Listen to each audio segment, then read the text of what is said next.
inappropriate. It's like, is this black enough for you? I don't know. I like something in black. You fucked her eye so good she cried cum. That's so wrong. Listen, yeah, nut come out her other good eye. Then I might gotta slap her. I'm sorry. Like, what the fuck are you doing? So fucking inappropriate. It is so big. Then I put his head right under my balls.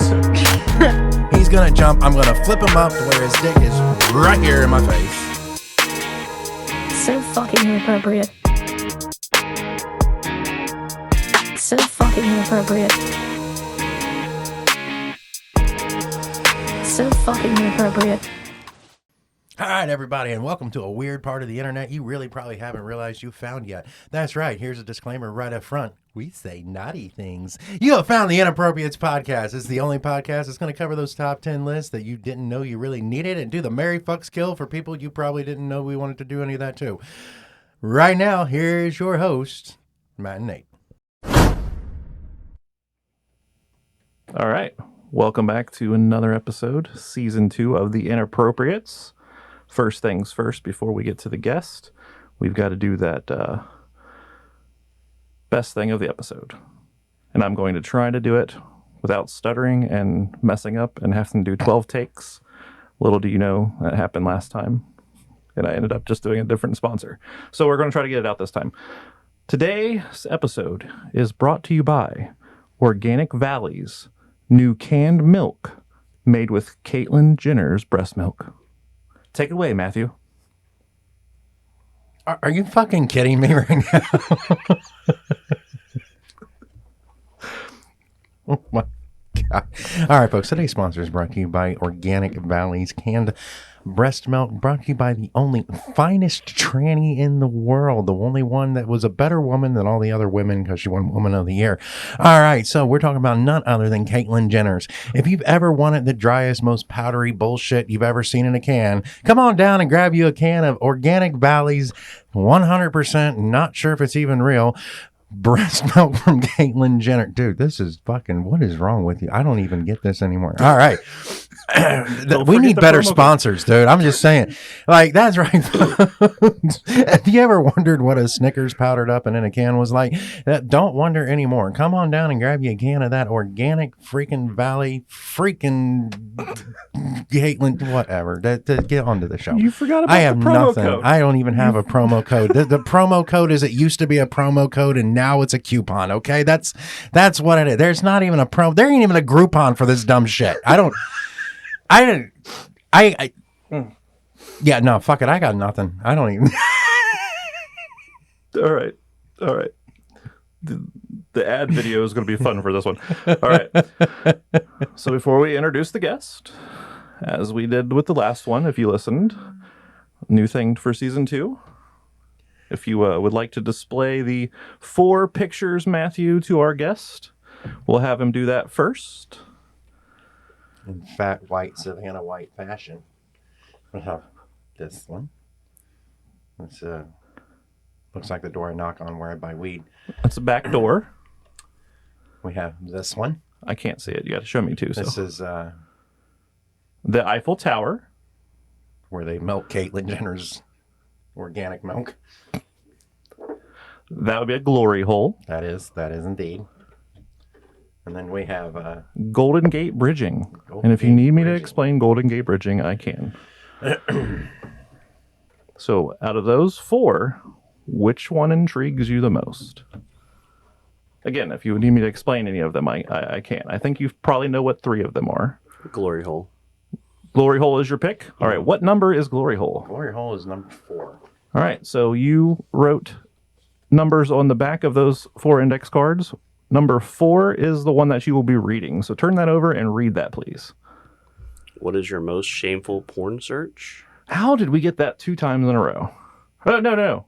He got the fetish one last time. Okay, cool. Mm-hmm. So then there you go. What is your most shameful porn search? Caitlyn Jenner's nudes. Man, it's, Oh, you weren't asking me. I'm sorry. it's one of those things where, like, I just had to know. I had to find out, you know.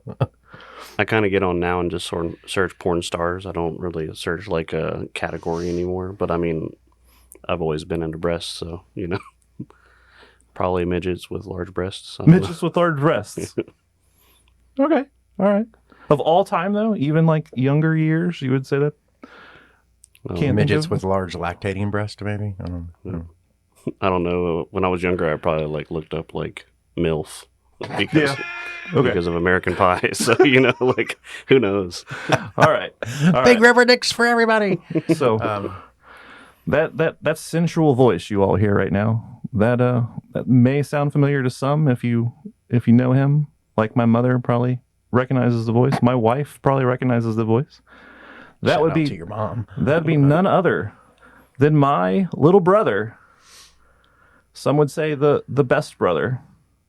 Yeah, My other brother they would definitely say best Well, brother. like- would claim to be recent- the best brother, but In a lot of recent events, the breast brother. The breast brother. breast brother, yeah, absolutely.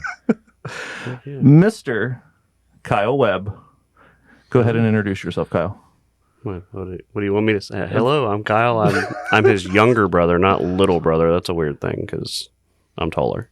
But no, I'm Kyle. You might have heard us from our Two Brothers in a Review. Yes, sir. I also stream on Twitch, Chef Boy RC. I play video games. I don't know. He's the one I've given a shout out several times. He is an avid listener of this podcast. So, Mhm. All right. You have chosen the topic for today. Would you like to say what that topic is, and then we'll get right into it? Top 10 athletes. I portrayed it as top 10 athletes I enjoyed watching. Okay. And I know we were talking about this, and it's one of those things where it's like you can interpret it different ways, but just letting you and the viewers know that I chose the top 10 people that I enjoyed watching. Yeah, because when he told me it was like top 10 athletes of all time, I'm like, that doesn't even make sense. Yeah. Like, so I went with my top 10 favorite athletes to watch do virtually almost anything. Yeah, okay, good. Okay, so we all approach this differently then. Yeah. I'm gonna say Because yes. Nathan's got statistics. I don't have not. I have no I list don't of have names. statistics, but I took 10 different sports that I would consider you need to be athletic in one way or another, and I chose who I personally think would be the top in that specific sport. I wouldn't say that I enjoy all 10 of those sports. They're just sports that I think that I chose my top 10 favorite golfers. okay. No, I'm just kidding. Wood, y'all. That's the extent of what I can name. Maybe. You say that, and I, as normal, I do have some honorable mentions, and I do have a golfer on my honorable mentions. Do you guys have honorable mentions? I do. I actually brought 3 honorable mentions to the table today. Well, my honorable mention was in golf, but I'm not really sure they're considered an athlete. They're 100% considered an athlete. First of all, You haven't heard my honorable mention. oh, I thought you meant golfers aren't considered an athlete. No. Anyway. Okay, well, let's start with the guests' honorable mentions first. Oh, okay.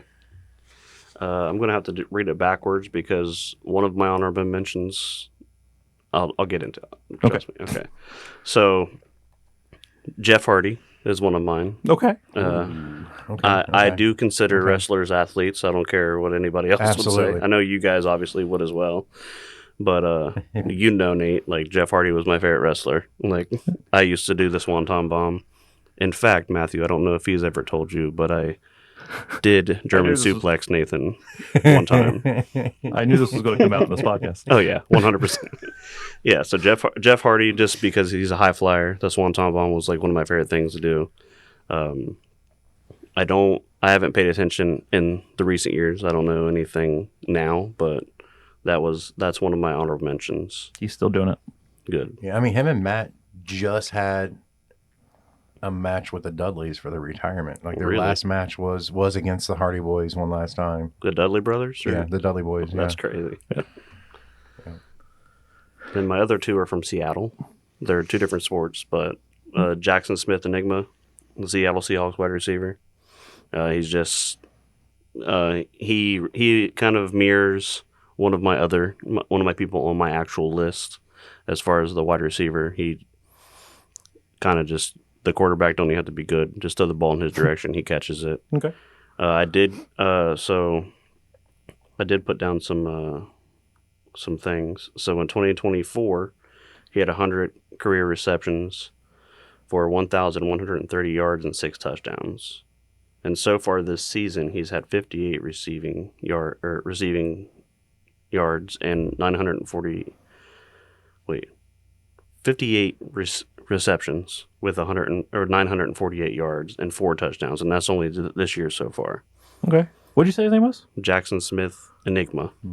Okay. It's like his last name is Njigba. Gotcha. And then the other honorable mention that I have got snubbed on MVP this year. I know you're a Yankees fan. Judge they didn't even make the playoffs. Huh. But Cal Riley for the Seattle Mariners, their catcher, with 60 home runs, 125 RBIs, 147 hits, and a .247 average. He is the only catcher that is also a switch hitter in baseball history to hit 60 home runs in one single season. And Aaron Judge somehow just won that. Like, they call it, so this is something that has been going on. It's called ECB, East Coast Bias. So, yeah, that's my 3 honorable mentions. ECB sounds like a bad wrestler's name. Yeah, definitely. Sure, like, Listen to you coming with the stats and talking about me. All right? Come on. Sorry. Man. which is odd because like I was the only one with stats on the last one. Like,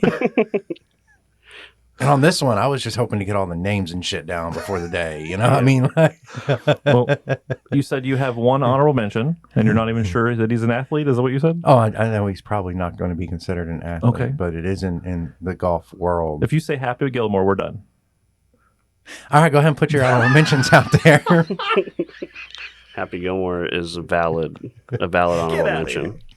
Because it wasn't Shooter McGavin.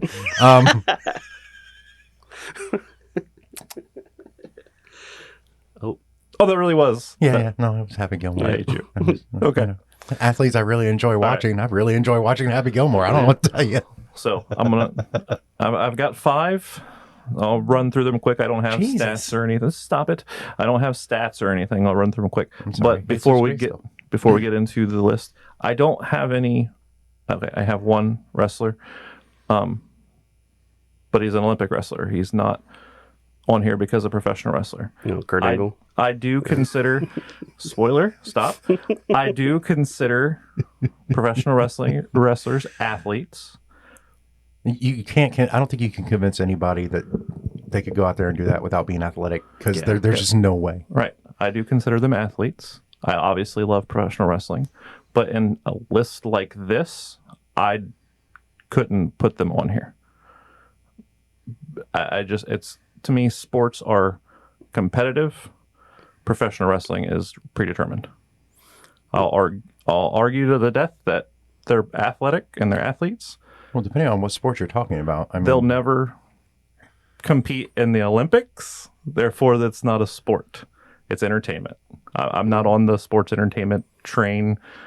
Okay, so just getting that out the of the way. list was So, athletes, not sports. no, you're right. It did say athletes. Well, I told you I approached it differently. Yeah, I was going to say, it's your list. I approached it differently. So, anyways, all right. So my honorable mentions: Simone Biles, Wayne Gretzky, Usain Bolt, Lionel Messi, and Tiger Woods. Wow. Cool. Not one of them were on my list, so we're good. I was going to fight you if you said the one. No, I'm just kidding. That's it. I Cool. just wanted to get that out of the way. Cool. So this is going to be an interesting podcast. Yeah, definitely is. So- Because I have a feeling you're going to have a lot of wrestlers. And I don't. I have 2. okay, cool. But I think there's going to be some surprising names. I think there's probably going to be a couple names you guys are going to be like, who the fuck is that? That's what I love about Possibly. these lists, though. So Well, you know me, like I skateboard, I snowboard, and I watch sports, but there's actually a couple of these people on my list that some people might not consider an athlete, but they're professional athletes, so they're on my list. okay. Cool. Oh, one more thing. Sorry. Well, one more thing. And if I were to change mine to the top 10 athletes that I just like to watch, My top three would remain the same. Okay. The rest of them is just I chose different sports, so I wanted to include different people. For a second, I thought he would have said my top three would now contain pro and amateur wrestlers. All right, continue. Let's. You were going to say something, Matthew, I believe. No, I'll just start okay. with his number 10. All right. Oh, we're going to start with my number 10? Yeah, your number 10. Okay, this is the only one that I didn't put stats down because she is self-explanatory. Like I said, these are top 10 athletes that I enjoy to watch. Caitlin Clark. She just... Damn. Yeah. All right. I put her on... I couldn't not put her on my list.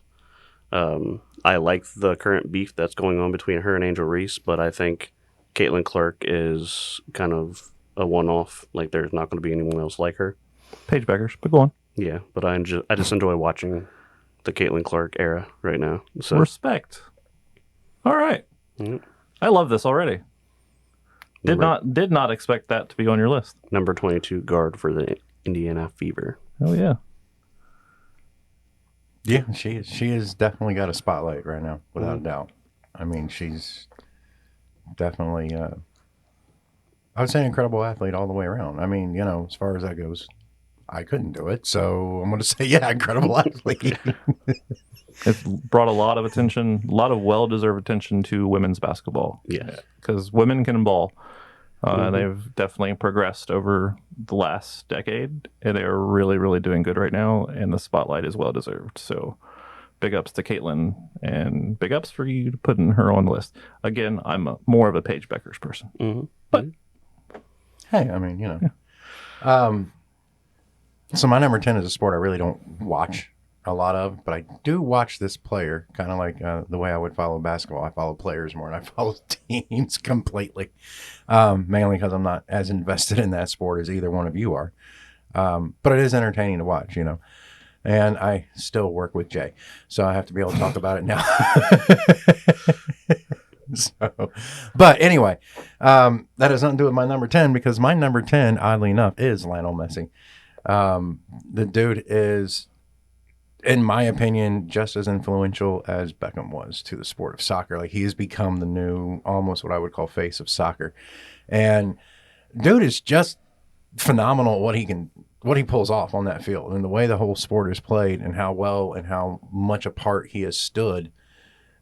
Just entertaining as hell. I will always watch, Lionel Messi highlights. I will always watch a game Lionel Messi's in, and I've just always thought that, he was in the upper echelon of a sport that is on a world stage, but not on a U.S. stage to the same degree as many of the other sports. So nice. All right.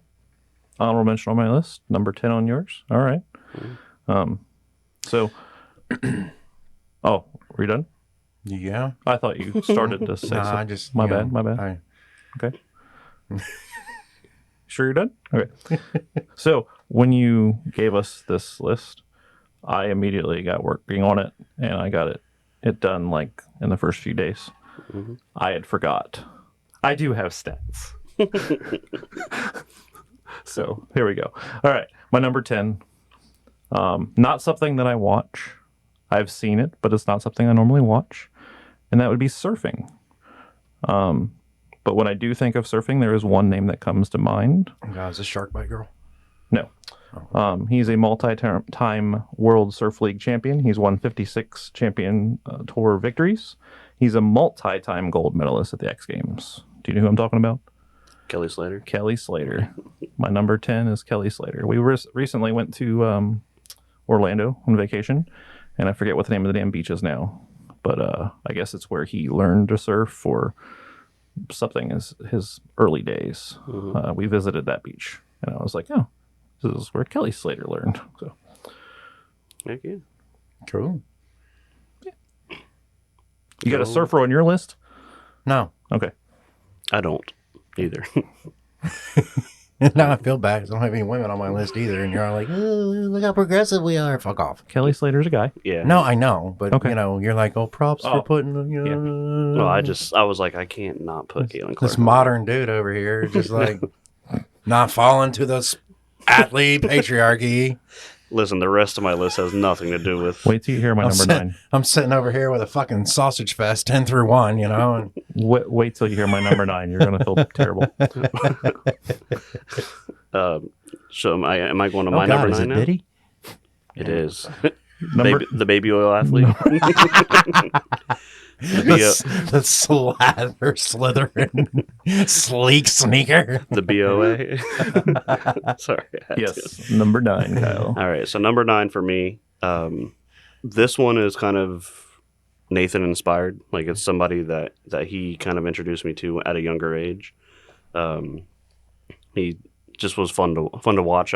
Maybe it was because it was fun to see you enjoy watching him, but number 1 for the Orlando Magic, Anthony Hardaway. Hell yeah. AKA Penny Hardaway.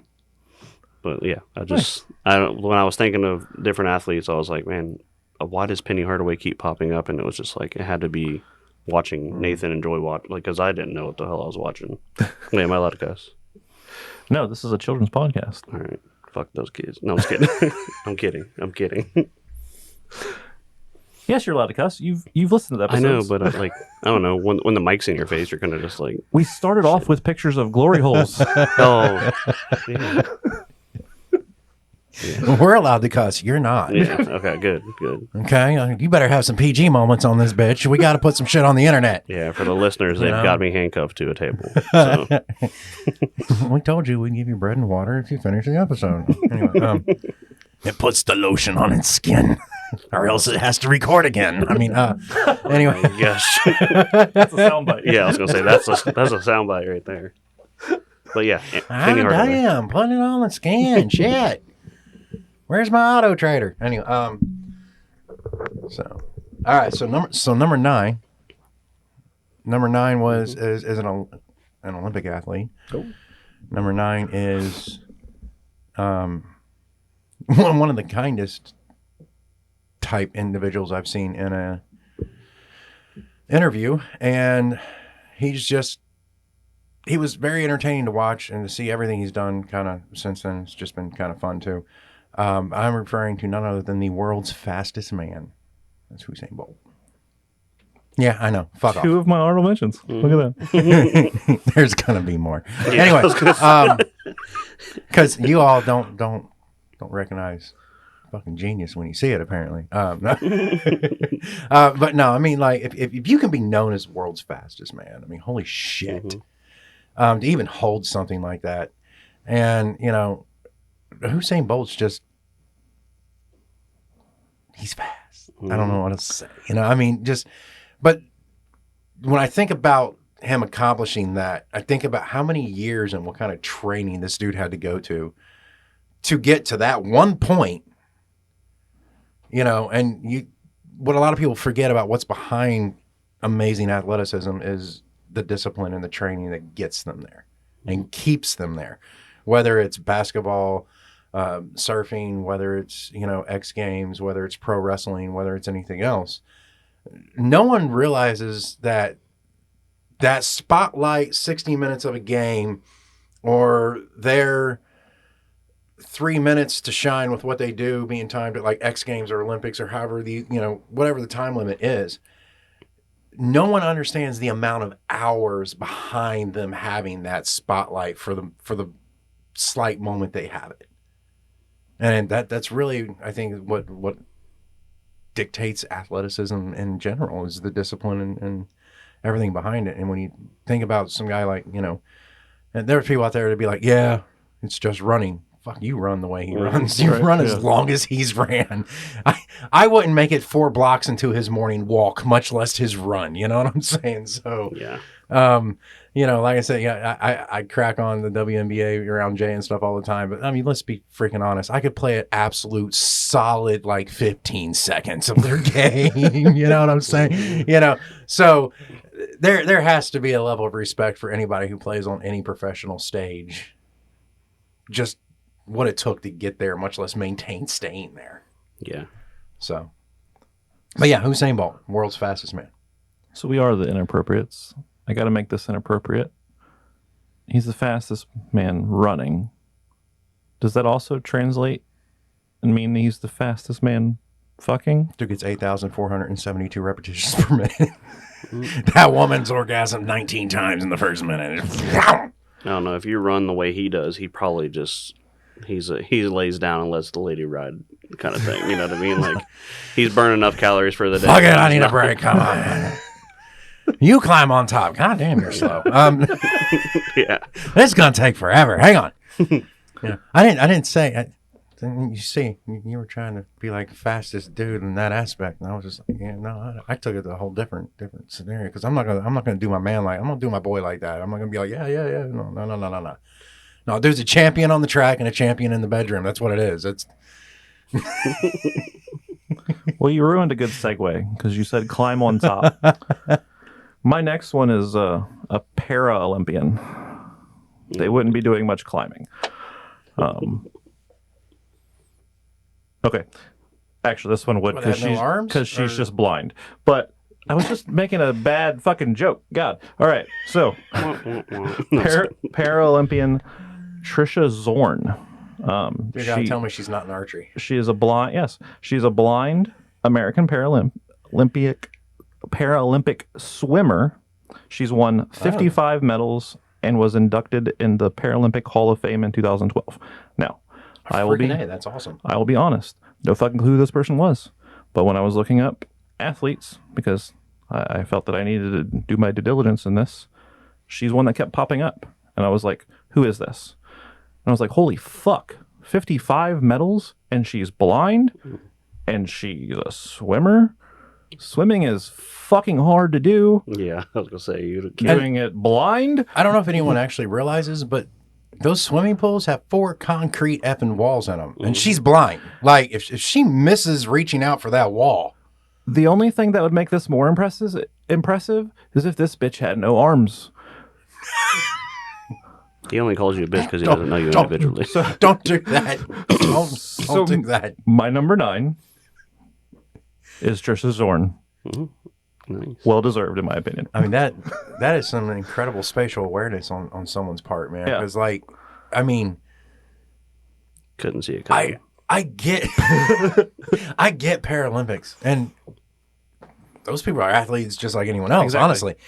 And but blind, Yeah. that's the kicker, man. Like, all right, cool, you do this with only one leg. I mean, I get it, but blind, that puts a whole nother spin on athleticism because her spatial awareness and having to have the soundness of mind to have mapped out these poles in her brain enough that she knows where she's at all times. That's fucking insane, bro. Like, Yeah, they should get a little. Hopefully, they get paid a little more than the other swimmers because, like, the other swimmers can actually just put goggles on and see. You know, that's crazy. you know, she stays in a lane and knows where each end of that pole is. That is It's my kind of is woman. incredible. You said pull or pole? Because Pole. But you know what? You can find a paraplegic vaulter. Let's go. You know, I mean, That's my number 9. you just need a catapult. nice. So you did a lot of research on your top 10, pretty did. much. Okay. Yeah, a lot more than. I told you I put effort into this. Oh yeah. Yeah. I mean, I put effort into mine, but I'm not saying that you didn't, but I put a little too much probably. I probably should have just given my favorite people. Yeah. All right. So jumping into my number 8. Jumping? Yep. Okay. Well, I guess skating into my number 8. He plays professional hockey in an NHL, or he might used to, but it's Alexander Barkov, number 16 center for the Florida Panthers. He played 804 games. He had 286 goals and 496 assists. Actually, yeah. So I had to throw in some kind of hockey because in the past like 5 years, I've kind of gotten more into hockey because of my gaming community. Most of them are Canadians. Yeah. And, you know, I'm a Florida Panthers fan. So the last 2 years have been kind of great. And then shout out to Ray Dog. He's a Edmonton Oilers fan. So the last 2 years we've made a bet. The first year I said, okay, if the Panthers win, you gotta wear a Panthers jersey. if the Oilers win, then I got to wear an Oilers jersey. Well, it just so happened that he was coming to Ohio and flying back home the day after, and he had to wear the Florida Panthers jersey at the Canadian airport right after they lost to the Florida Panthers. He didn't end up doing it. I ended up saying, like, you know what, you might actually get killed because, like, as nice as Canadians are, hockey is like their holy grail. Hockey's the fighting word. Yeah, there, exactly. Man. Like, So he ended up just not like I think we kind of like upped the bet the next year, and like so then the following year, I said, look, you'll just have to buy me a hat. And he was like, well, what if the Oilers win? I was like, let's be honest, they're not going to win. And I was right. So he had to buy me the Florida Panthers championship hat. Well, shout out Ray Dog. Mm-hmm. Also, shout out my Canadian sis, Liv. She is the wife of one of my military buddies. She turned me into an Oilers fan. Dallas Stars, my number one team. Oilers, number two. Because she's an Oilers fan. When we were in Mexico, they were playing in what's the NHL? What's it called? What? The champion. The Stanley Cup? Yeah. I think they were playing in the Stanley, or they were playing to get to it, one of the two. And she was wanting to watch all the time. My Knicks were also playing, so she was rooting for my Knicks. I was rooting for her Oilers. So I'm an Oilers fan now. So shout out Ray Dog. Shout out. I just wanted to say that since you brought up the Oilers and everything. So. Yeah. No, it's just kind of just the community's kind of made me watch hockey. Like where like in the previous years I would probably watch baseballs, and this past year I actually, because of my community, I was watching the Seattle Mariners and I was enjoying that. I can never watch baseball. It's really hard. It's really hard to watch by your Matthew just took the microphone off the stand. Sorry. It's really hard to watch what? It's really hard to watch on TV because it just gets really boring. Where when you go in person, it's fun. I felt like Freddie Mercury for a minute. I was like, yeah, I seen it. I seen the legs start to move. I was like, he's about to jam. I was like, literally, I was right. I was almost there. I was on, yeah, you know.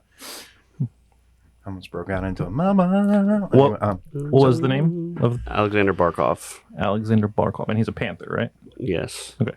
I might have to look it up. I don't know if he still is on the Panthers. Okay. But it was just one of the names that, like, when I searched the Panthers, I was like, oh, I remember seeing him. Because when I lived in Florida, I used to go to Panthers games. Yeah. Mm-hmm. Not knowing that I even liked hockey. I just went because it was free. Didn't they just win the Stanley Cup? Yeah, they had 2 years in a row. This year. Oh, they won 2 years in a row. Okay. They beat the Oilers the previous year, I think. Both years. Okay. 2 years in a row, it was Oilers and Panthers. So the rest of the hockey fans are like, all right, can we get somebody else? As soon as they get good, yeah. I mean, anyway. All right, so my number 8 is somebody I still pull up and watch highlights of, except for their very last, should I say, performance or athletic showing. This athlete is iconic for many different reasons. One is his athletic accomplishments, and one is his non-athletic accomplishments, or should we say sometimes wall of shame. The man is an avid fan and owner of pigeons due to how, as a child, that used to be, the only real wildlife he saw living up in the mean streets of, I believe it was New York.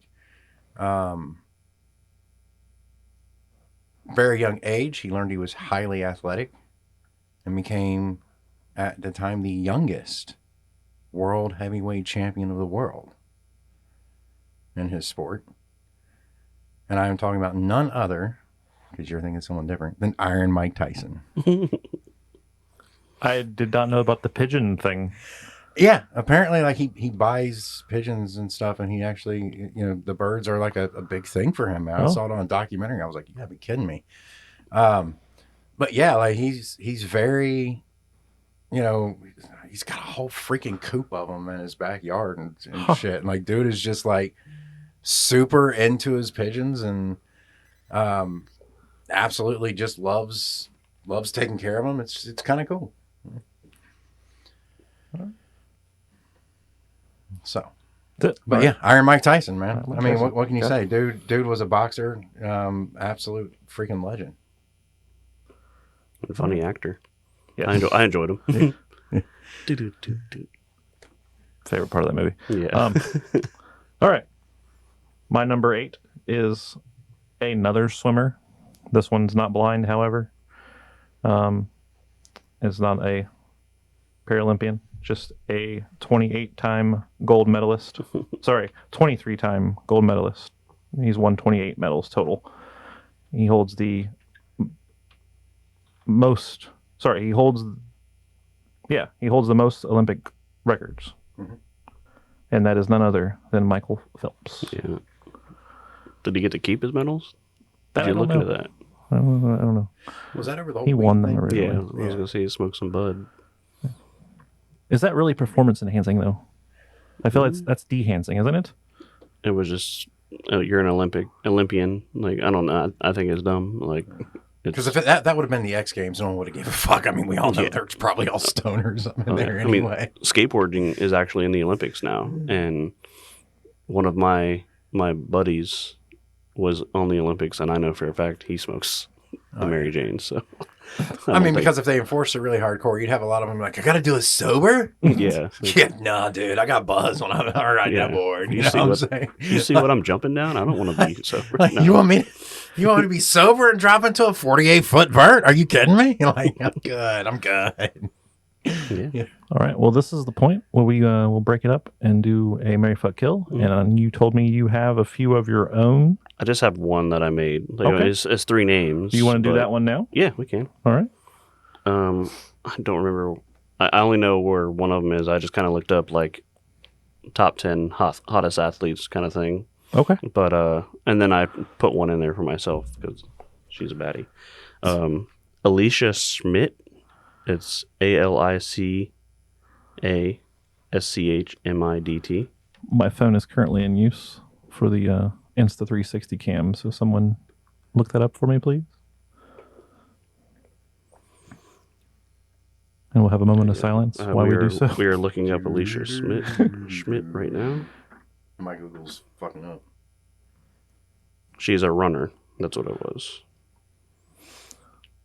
Track and field. It's a really Oh, hey. That's about to give a blowjob picture. yeah. That's kind of why I picked that Hey. picture to show you. That's Alicia Schmidt.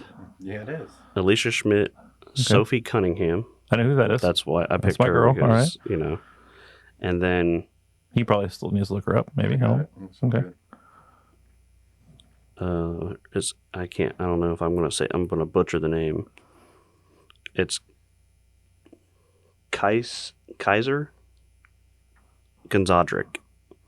She's an American basketball player. Okay. Not familiar with that one. At least not until you show me a picture. Ooh. Who does she play for? She plays for You sir made this Chicago. stuff. Chicago. Yeah, I know. Okay. Chicago Sky? Yeah. She plays for the Chicago Sky. Well, crap.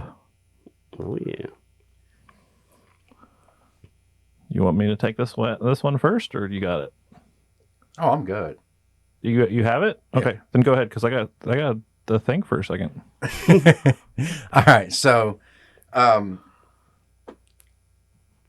first girl was the runner, right? Yes. Yeah. Okay, marrying her. That one's simple. That is probably one of the most beautiful athletes I think I've seen in forever.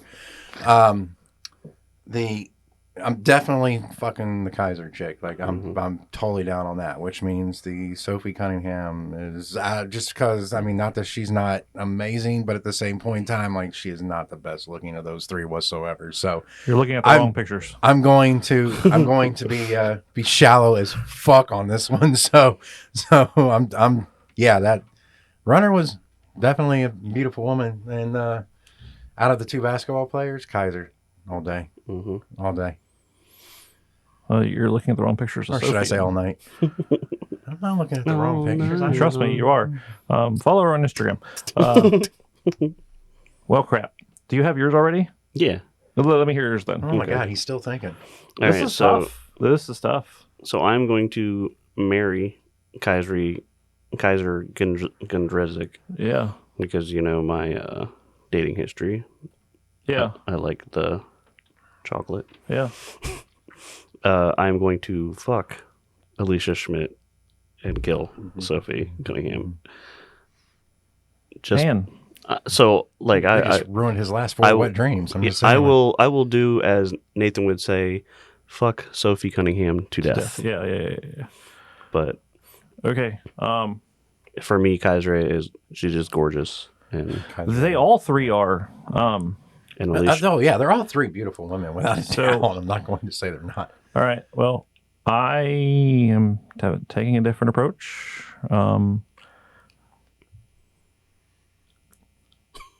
Oh yeah, I mean it's difficult. He did, definitely. Only because I can't say the girl's name. Otherwise, she probably would be the one I'd marry. Well, you could just call her Mrs. Webb if you marry her. Yeah, but I'd still have to say her first name or something. And I'm not going to make her change her name. I'm not that controlling, geez. So I would just fuck her to death, which is very, very unfortunate. Did he just kill a chick because her name is grammarly difficult for Yes, him? I did. Yeah. Yeah, that's what it comes down to in this situation. Damn. Yeah, I went from marrying to killing because I couldn't pronounce her name. And then I would fuck Alicia. Is that her name? The runner? Mm-hmm. I Yeah, would just Alicia. fuck her, and then I would marry Sophie. Yeah.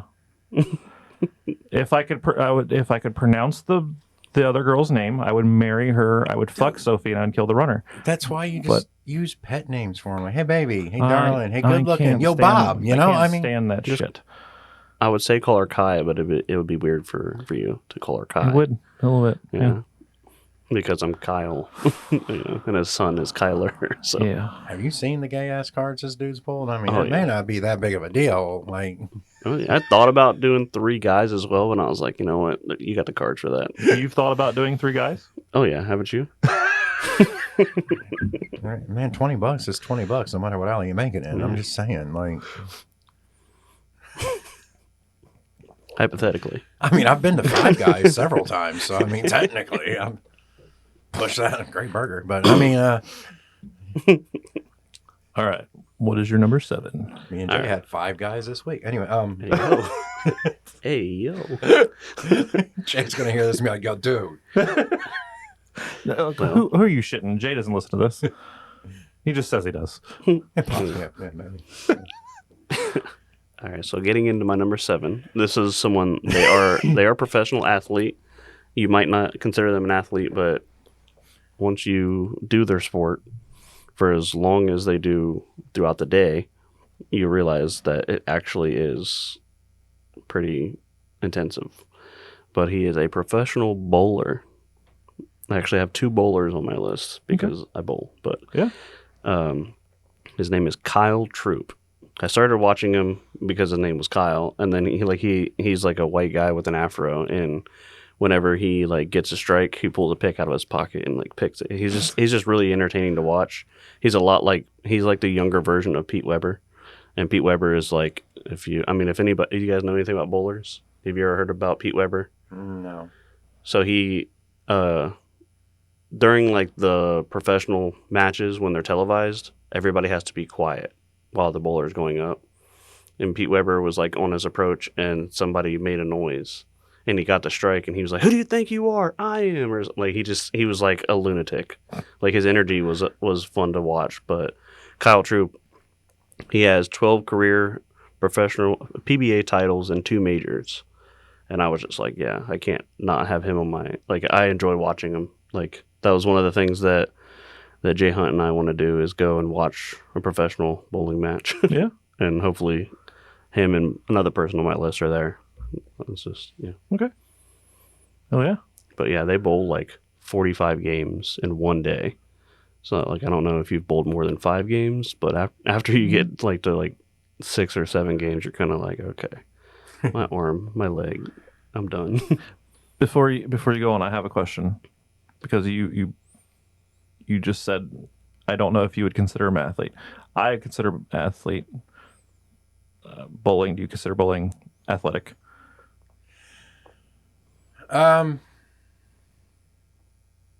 Okay, so I consider bowling more like I consider like marksmanship.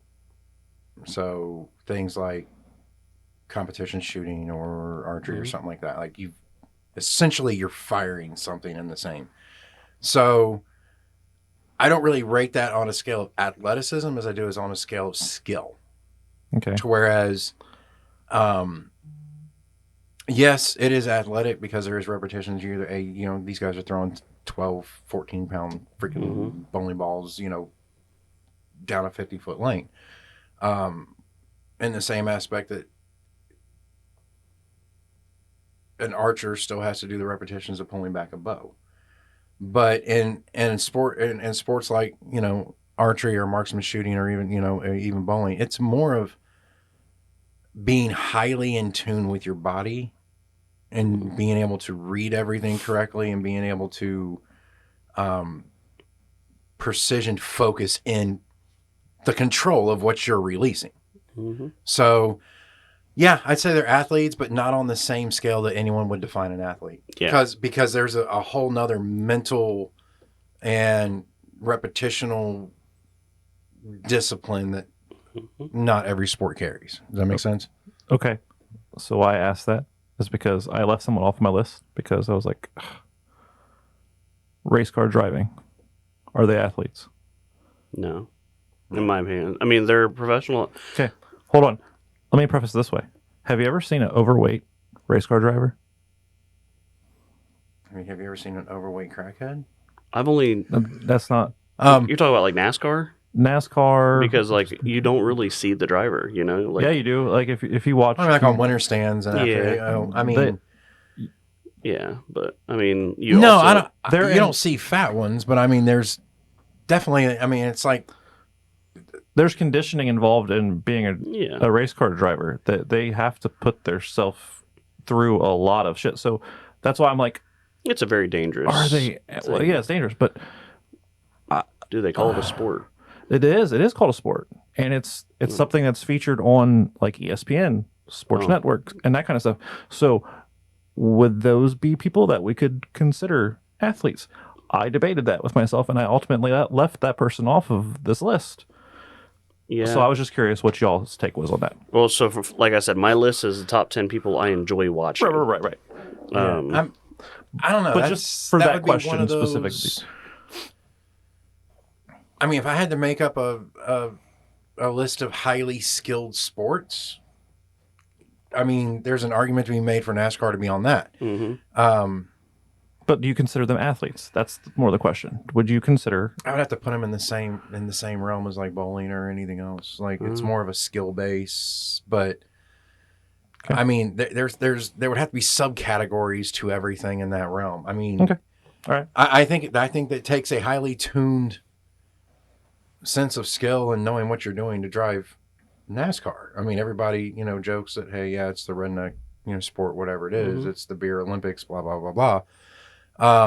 But none of those people are driving 240 mile an hour in a tight oval, in rush hour traffic either. Yeah. I mean, because if you watch, I'm not a big fan of NASCAR. I don't watch a lot of NASCAR. But the one thing when I do watch is the cameras that they mount on the sides of the car and how they were like inches away from someone else's bumper or whatever, and you start realizing, man, these psychos are driving over 200 miles an hour. Like, this is not going to end well if somebody sneezes. You know what I'm saying? And not just NASCAR, Grand Prix, and other things like that too. Like, America, we always think NASCAR left. But like. So okay. Oh yeah, you've got the race over in what is it, Italy every year? They're racing through the streets at 180 mile an hour on some of those small straightaways and hairpin turns. I mean, the steering wheel is not something that's easily controlled when you're driving at those speeds, because everything is pulling that wheel in different directions. And so I mean, that, I guess you could say, have to condition. I mean, you're not going to be able to be just the average Joe driving down the street and be able to maintain control for as long as they do doing what they do. Yeah, see, I think that's where a lot of subgenres of this subject would start like spiraling. I don't mean any disrespect to anybody that drives, because I can't. Like I can drive, but I can't do that. Meet me on the go-kart track and we're different. But I'll do like earlier this year, I drove the competition go-karts and like 50 to even 60 mile an hour on these things. You start realizing how much it takes to control a go-kart at that speed. And yeah, breaking them into subgenres isn't dissing anybody. It's trying to put them in a class where they shine the best, I think. But I mean, win, lose, or draw, whether I like the sport or not, I can't do any of these damn sports at any level close. So props to people who do, you know? I was just curious to your guys' take on that. Because like I said, I battled with leaving a certain individual off this list. Ultimately, I decided to do so. Jeff Gordon? Yeah. Jeff Gordon or Earnhardt, as I was going to say. Jeff Gordon. I mean, but when you look at it, like any of these sports, like I feel when you start getting into subgenres, you're looking more at people than you're looking at actual teams or anything else. Oh, yeah. Especially when it comes to a lot of these sports, because now you're analyzing individual skill. Yeah. Yeah, because you think NASCAR, you think Jeff Gordon, Tony Stewart, Dale Earnhardt. Like, I mean, obviously people that watch it now will tell you no, Kyle Busch or whatever, but I'll just leave it at this. Dale's not dead. He's just a lap ahead. Oh, Lord. All right, what's your number 7? Just like Pink Floyd, his last greatest hit was The Wall. But Hey, all right, so my number 7 has already made someone's list, which is kind of cool. But my number 7 is a swimmer. If you want stats, rewind 5.5 minutes and you can listen to them all over again.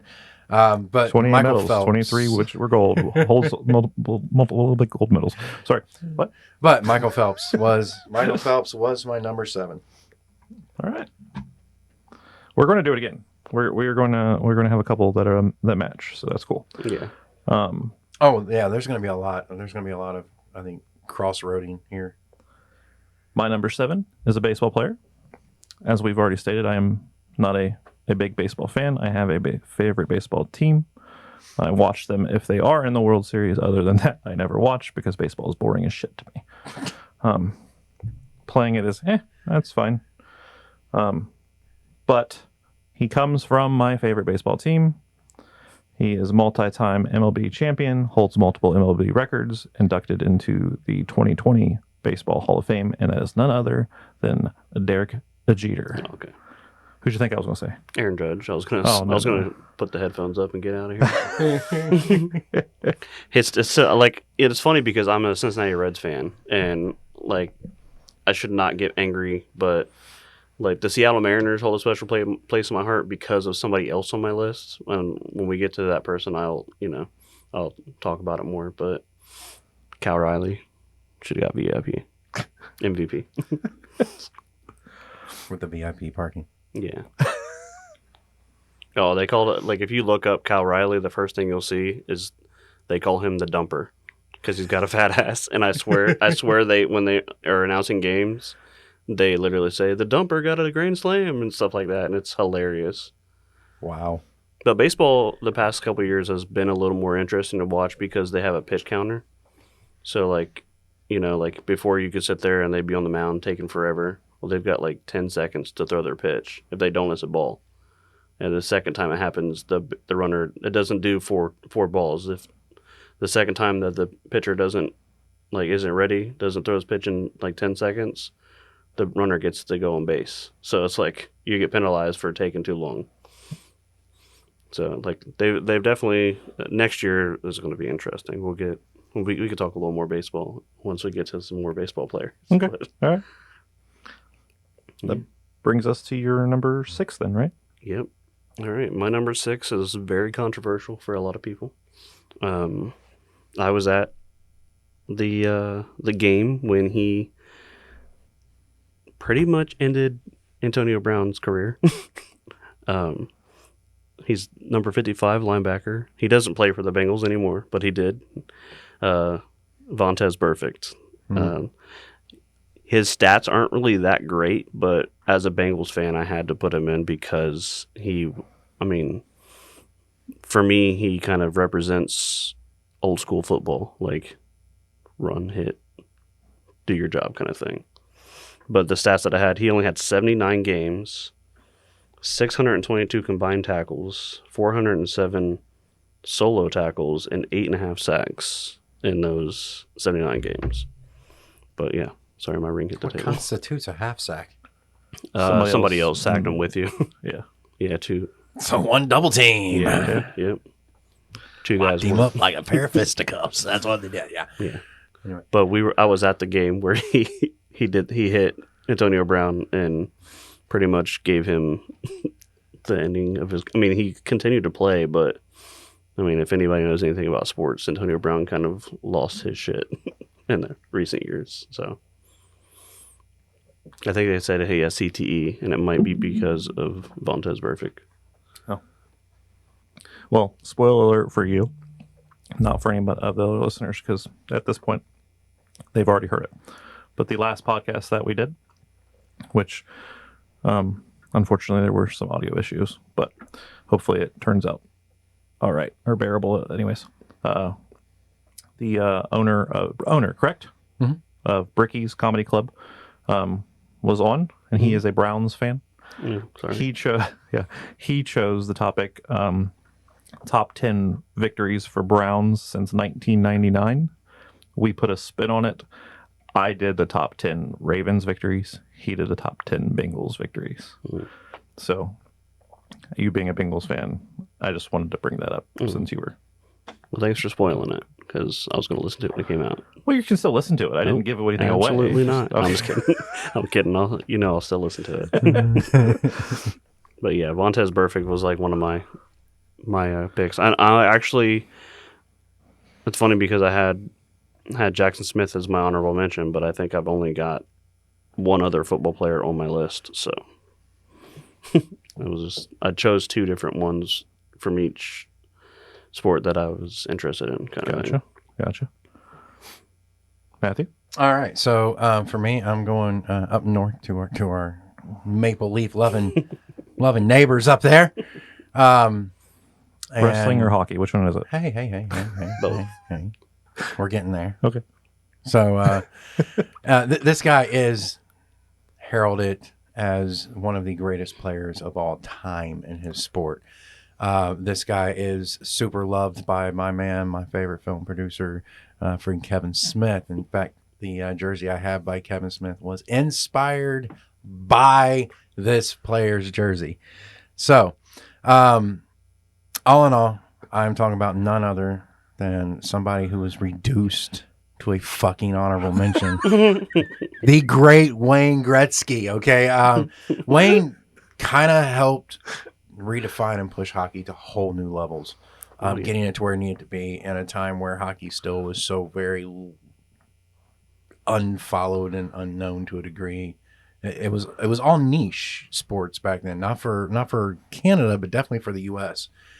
And when you have somebody who I say breaks barriers and stands out and can be remembered and is almost a household name that is synonymous with hockey. Because I can ask any person who's not a hockey fan to name a hockey player. I guarantee Wayne Gretzky's probably going to be one of the first things that roll off their lips.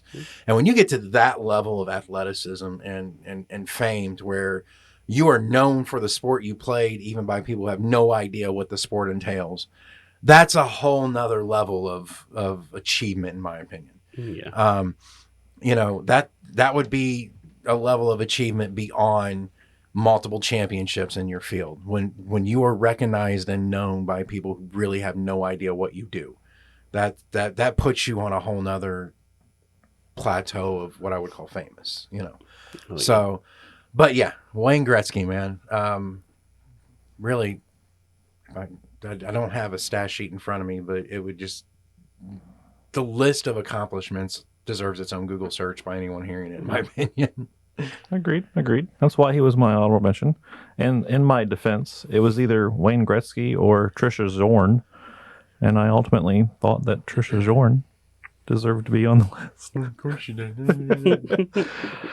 However, it's my number 6 now, and it's somebody you mentioned already, and you put him a little bit lower, so I have beef with you, I guess. Maybe we can meet in a ring and settle it. I'll wear the zebra shirt. 44 KOs. So that would make him the Kansas City Chiefs, because you would be on his... No. Sorry. 44 KOs. 57-2 record. WBC heavyweight champion, Golden Gloves champion, gold medalist at the Junior Olympic Games, the best scene in the movie Hangover. Oh. Apparently has a thing for pigeons. None other than Iron Mike Tyson. I thought you seemed overly interested when I mentioned that all of a sudden. Mike Tyson. There you go. A lot of people would probably say Muhammad Ali or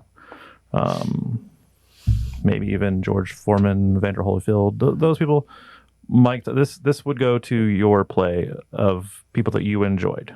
I grew up going over to Rance and Tony's house. Shout out Rance and Tony for fight night.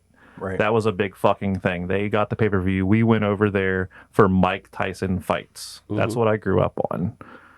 So I've always been a Mike Tyson fan. Yeah, same. I mean, I was there with him. So I mean, you got to think about it. Like, as soon as you had the Nintendo, the game you wanted was Mike Tyson's Punch-Out, right? Like we all sat and played that trying to get to Tyson. And fuck the whirlwind guy. But anyway, it's like, but yeah, I mean, Tyson's on a whole. Yeah.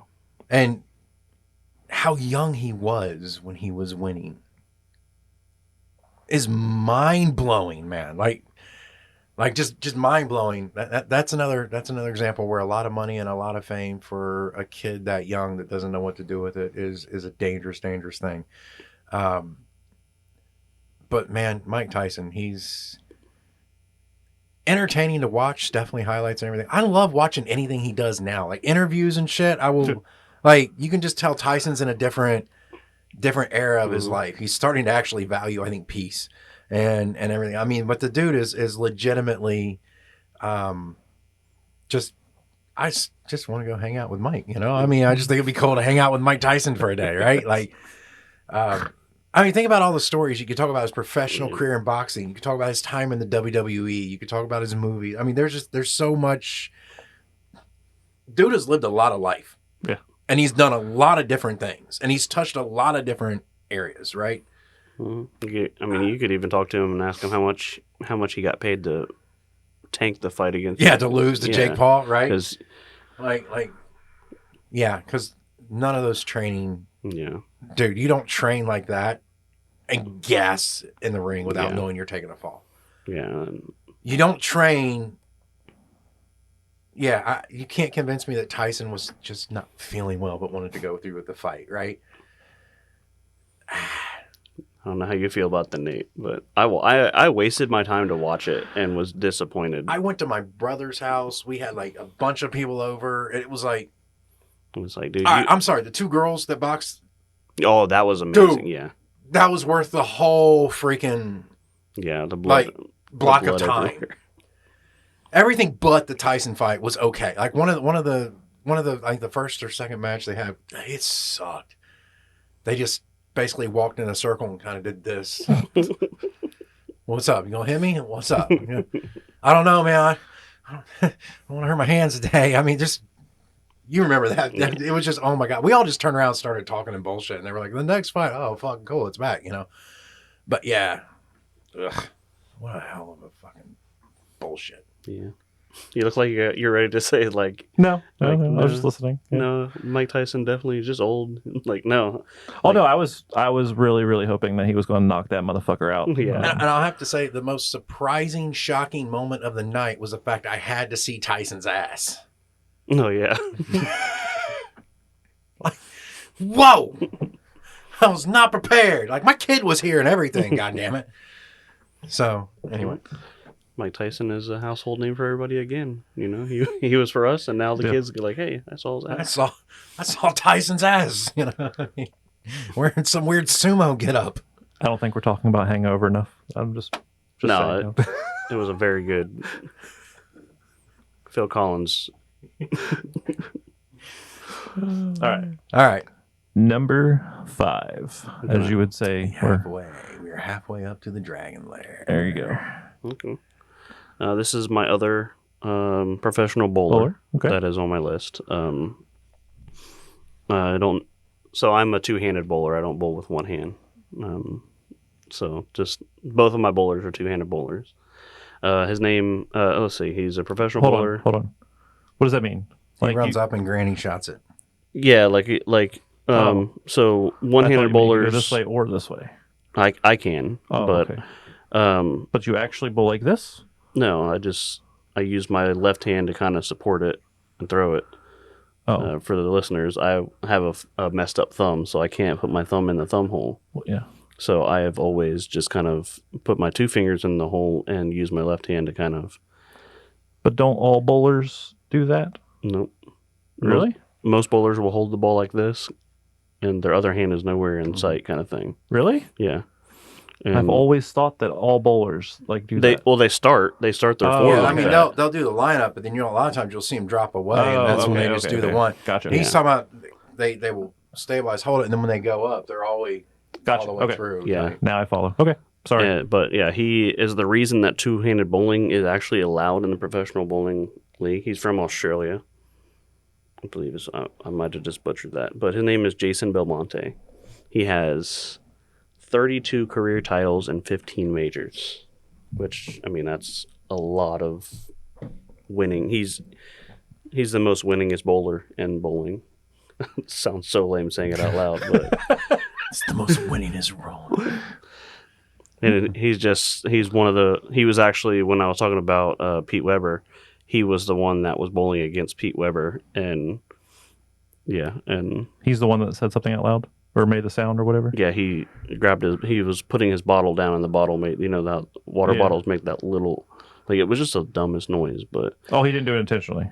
no. Oh, okay. But if you watch any professional I'm bowling sure somebody things, out there claimed he did to throw the Oh, out yeah. or some shit. Oh, I'm 100%. sure. oh yeah, but now they actually make them have like Stanley cups, like plastic cups, and there's like a foam table, so when you set it down, it doesn't make the clink like I just did just now. Never take your daughter to a professional bowling match. Oh, they'd kick her out. And she would laugh all the way to Yeah. the car. Like, Yeah. what stuck up assholes? See, this is why bowling needs a Happy Gilmore. Where he's like, come on. That's what Pete Weber. If you just look up Pete Weber one time, you'll be like, "Oh my god, this guy is." Get loud. Da, da, da, da, da, da. All right, everybody be quiet. Grandpa's bowling next. Imagine the commentary for that, and everybody gets very silent in here while he lines his shot up. Mm-hmm. He's taking his maximum time while we sit here and watch the wax on the alley dry. No one's having a sound. I'm actually doing this through a monitor 18 blocks away because I'm currently talking way too loud for the arena. They literally, like, until the ball hits the lane, it's completely silent in there, and then you'll hear the whole crowd like yelling and the guy talking and stuff. And some of my favorite like things is like if something you've heard from the announcer, like I mean, I can't really say any of them because they don't make sense unless you watch bowling. But he, like, if you know bowling, like a 7-10 split is like one of the hardest spares to pick up because it's literally a 7 pin and the 10 pin, and they're all the way on both sides. And this guy hit the pocket really good, and he goes, "Oh, that was nastier than a truck stop bathroom." Like things like that are just like funny to hear. Sounds like JR was over there doing some shit. That's pretty. I swear that's who he sounds like too. He sounds like JR. But yeah, their analogies are hilarious when you're watching it. Definitely wouldn't think of that in bowling. Yeah, it's My God, Jerry, that shot was cheaper than a $2 whore. mhm.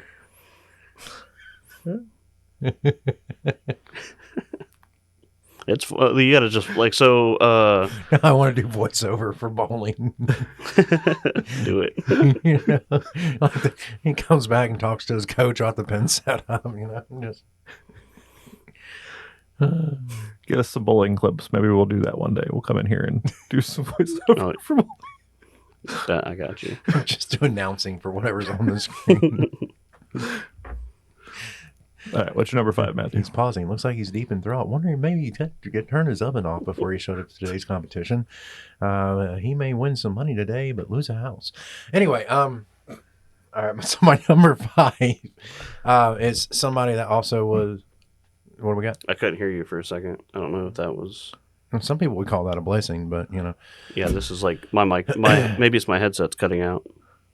Oh, sometimes, yeah. Sometimes There if you go. I can hear now. crimp the wrong thing or You good? something. Yeah. We good? Okay. So, once again, an athlete I watch day in, day out. I watch over and over. I will look up freaking highlights of their career.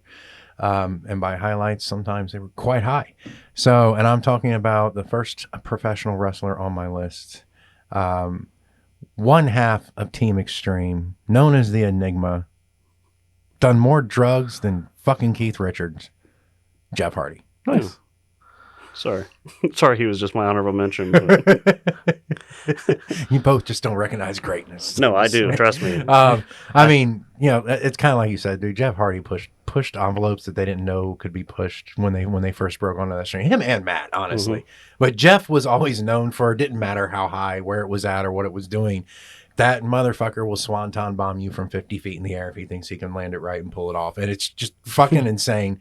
Some of those entertaining tag matches of all time have had the Hardy Boys in it. I've always said, you know, the top tag teams ever, Edge and Christian, Dudley Boys, Hardys. I mean, and the Dudley Boys, I mean, everything speaks for himself. But at the same point in time, be able to keep up on a caliber of like the Dudleys, like Edge and Christian, and to be able to do what they did as many times a year as they did it without at the rate of what they did, without killing themselves, because injury was best case. You know, death was just what everyone was expecting. Yeah. And Jeff has his characters evolved a lot over the years, but his intensity and his passions never changed. And what he's willing to do is on a whole nother level of insane. So number 5, Jeff Hardy. Yeah. I think I actually went to a wrestling match with Nathan where it was Jeff Hardy. I don't know if it was Jeff and Matt, but it was a TLC match with RVD. Ooh. Do you remember where it was? I could probably tell you if it was Jeff and Matt or not. Nutter Center.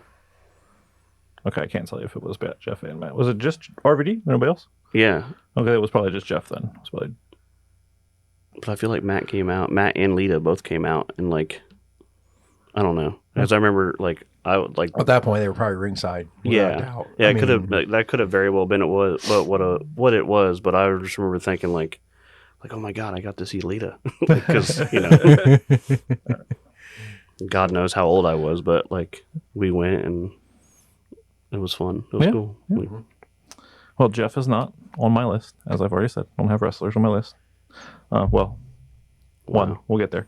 But he is definitely very athletic. I agree with that. My number 5 may surprise you, may or may not. I'm not sure. We'll get there in a second. But a little quick story here. I've always been naturally athletic. Like, I pick up any kind of like ball or whatever. I'm pretty good at that sport. Basketball was kind of always my thing. I wanted to go to Arizona to play. That ended up not working out for various reasons, whatever. The things that you're always very naturally athletic too. You have been. But the things that I'm not good at, like bowling, like pool, swimming, those kind of sports I'm not very good at. You are exceptionally good at. Well, my number 5 is one of those things. It's something that I was never, for whatever reason, I'm just not good at, but I wanted to be good at because you did it and I wanted to be part of it, but I never was. However, there was a video game that came out that I was able to bond with you over because it was something that you were into. Therefore, I was like, okay, I can't do it in real life, but I can do it in this fucking game. Was that game in your top 10 games? The game was in my top 10 games. I now own that game. I'm going to have it graded, and it's going to be next to the skateboard that I had signed by this individual that I'm about to mention. So you know what I'm putting down here. Yeah. My number 5, named 2006 Skater of the Year by Thrasher Magazine. He was inducted into the Skateboard Hall of Fame in 2017, and that is none other than Daewon Song. Yeah. He was in a game called Grind Session. He's probably been in other games too, but the game Grind Session specifically was just like my game that I like to play with Kyle. And I can't skateboard. I don't know why. Like, I can get on a skateboard, but that's about it. I can't do nothing past this. Yeah, when it comes to balance or just standing on something that's moving, I have all the grace and balance of a drunk rhinoceros. So, yeah,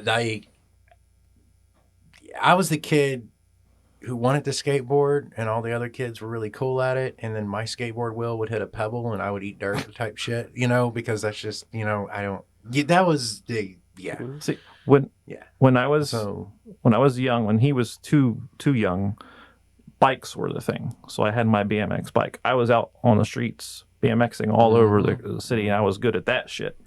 you were the cool kid if you had the one with no brakes. Yeah. And then he got older. Skateboarding started to become a thing. That's where he started skateboarding. I was doing the bike thing. He got really good at skateboarding. Skateboarding became cool. My mom moved me to the country. I had nothing but gravel and cornfields. Yeah. There was no chance of me learning how to skateboard at that point in time. But it's all good. So your mom's favorite story was when I took the sled out by the highway on that hill and stood on the sled like I was skateboarding. Yeah. She always says that, like, I look out the window and there he is, just riding down it, climbing back up, riding down it. Like,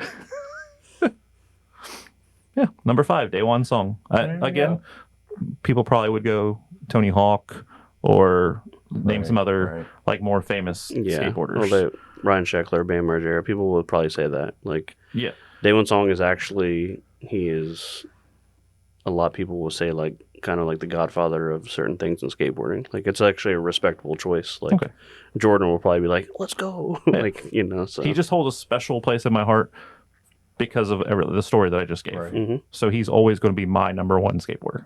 Yep. That's why he's my number 5. Awesome sauce, man. We're down to top 4. Yes, sir. Top 4. We doing a Marry Fuck Kill, or do we do it at 3? We'll do it at 3. Oh, okay. Yeah. All right. So my number 4 was a professional baseball player. He played for the Cincinnati Reds and the Seattle Mariners. So I think that's why the Mariners are kind of like my second favorite team in baseball kind of thing. And I've been to the Mariners stadium and enjoyed that a lot.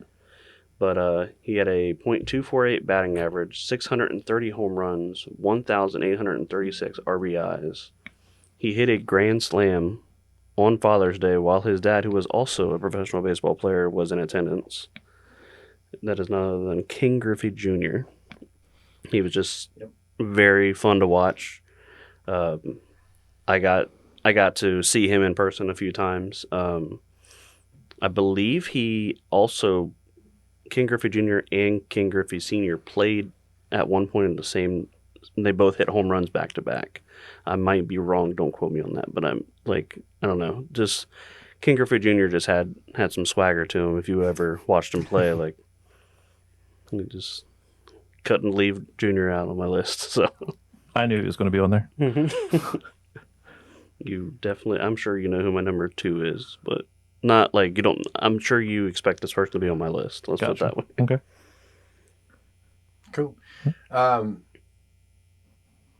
Yeah, King Griffey Jr. just another one of those players that became just iconic, just for playing, just for excelling at what he did. Not for anything really outside, you didn't hear any scandal stories, really about King Griffey. You know what I'm saying? So he was just known for what he should have been known for, and that's being excellent in the game he played. I mean, kind of like Cal Ripken, he's just known for being essentially Mr. Reliable, right?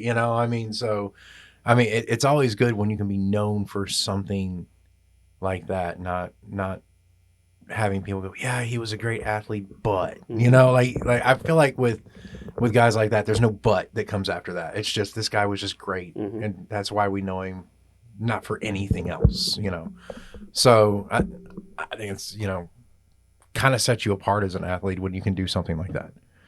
So yeah, I agree. All right, well, my number 4 is an Olympic gold medal winner.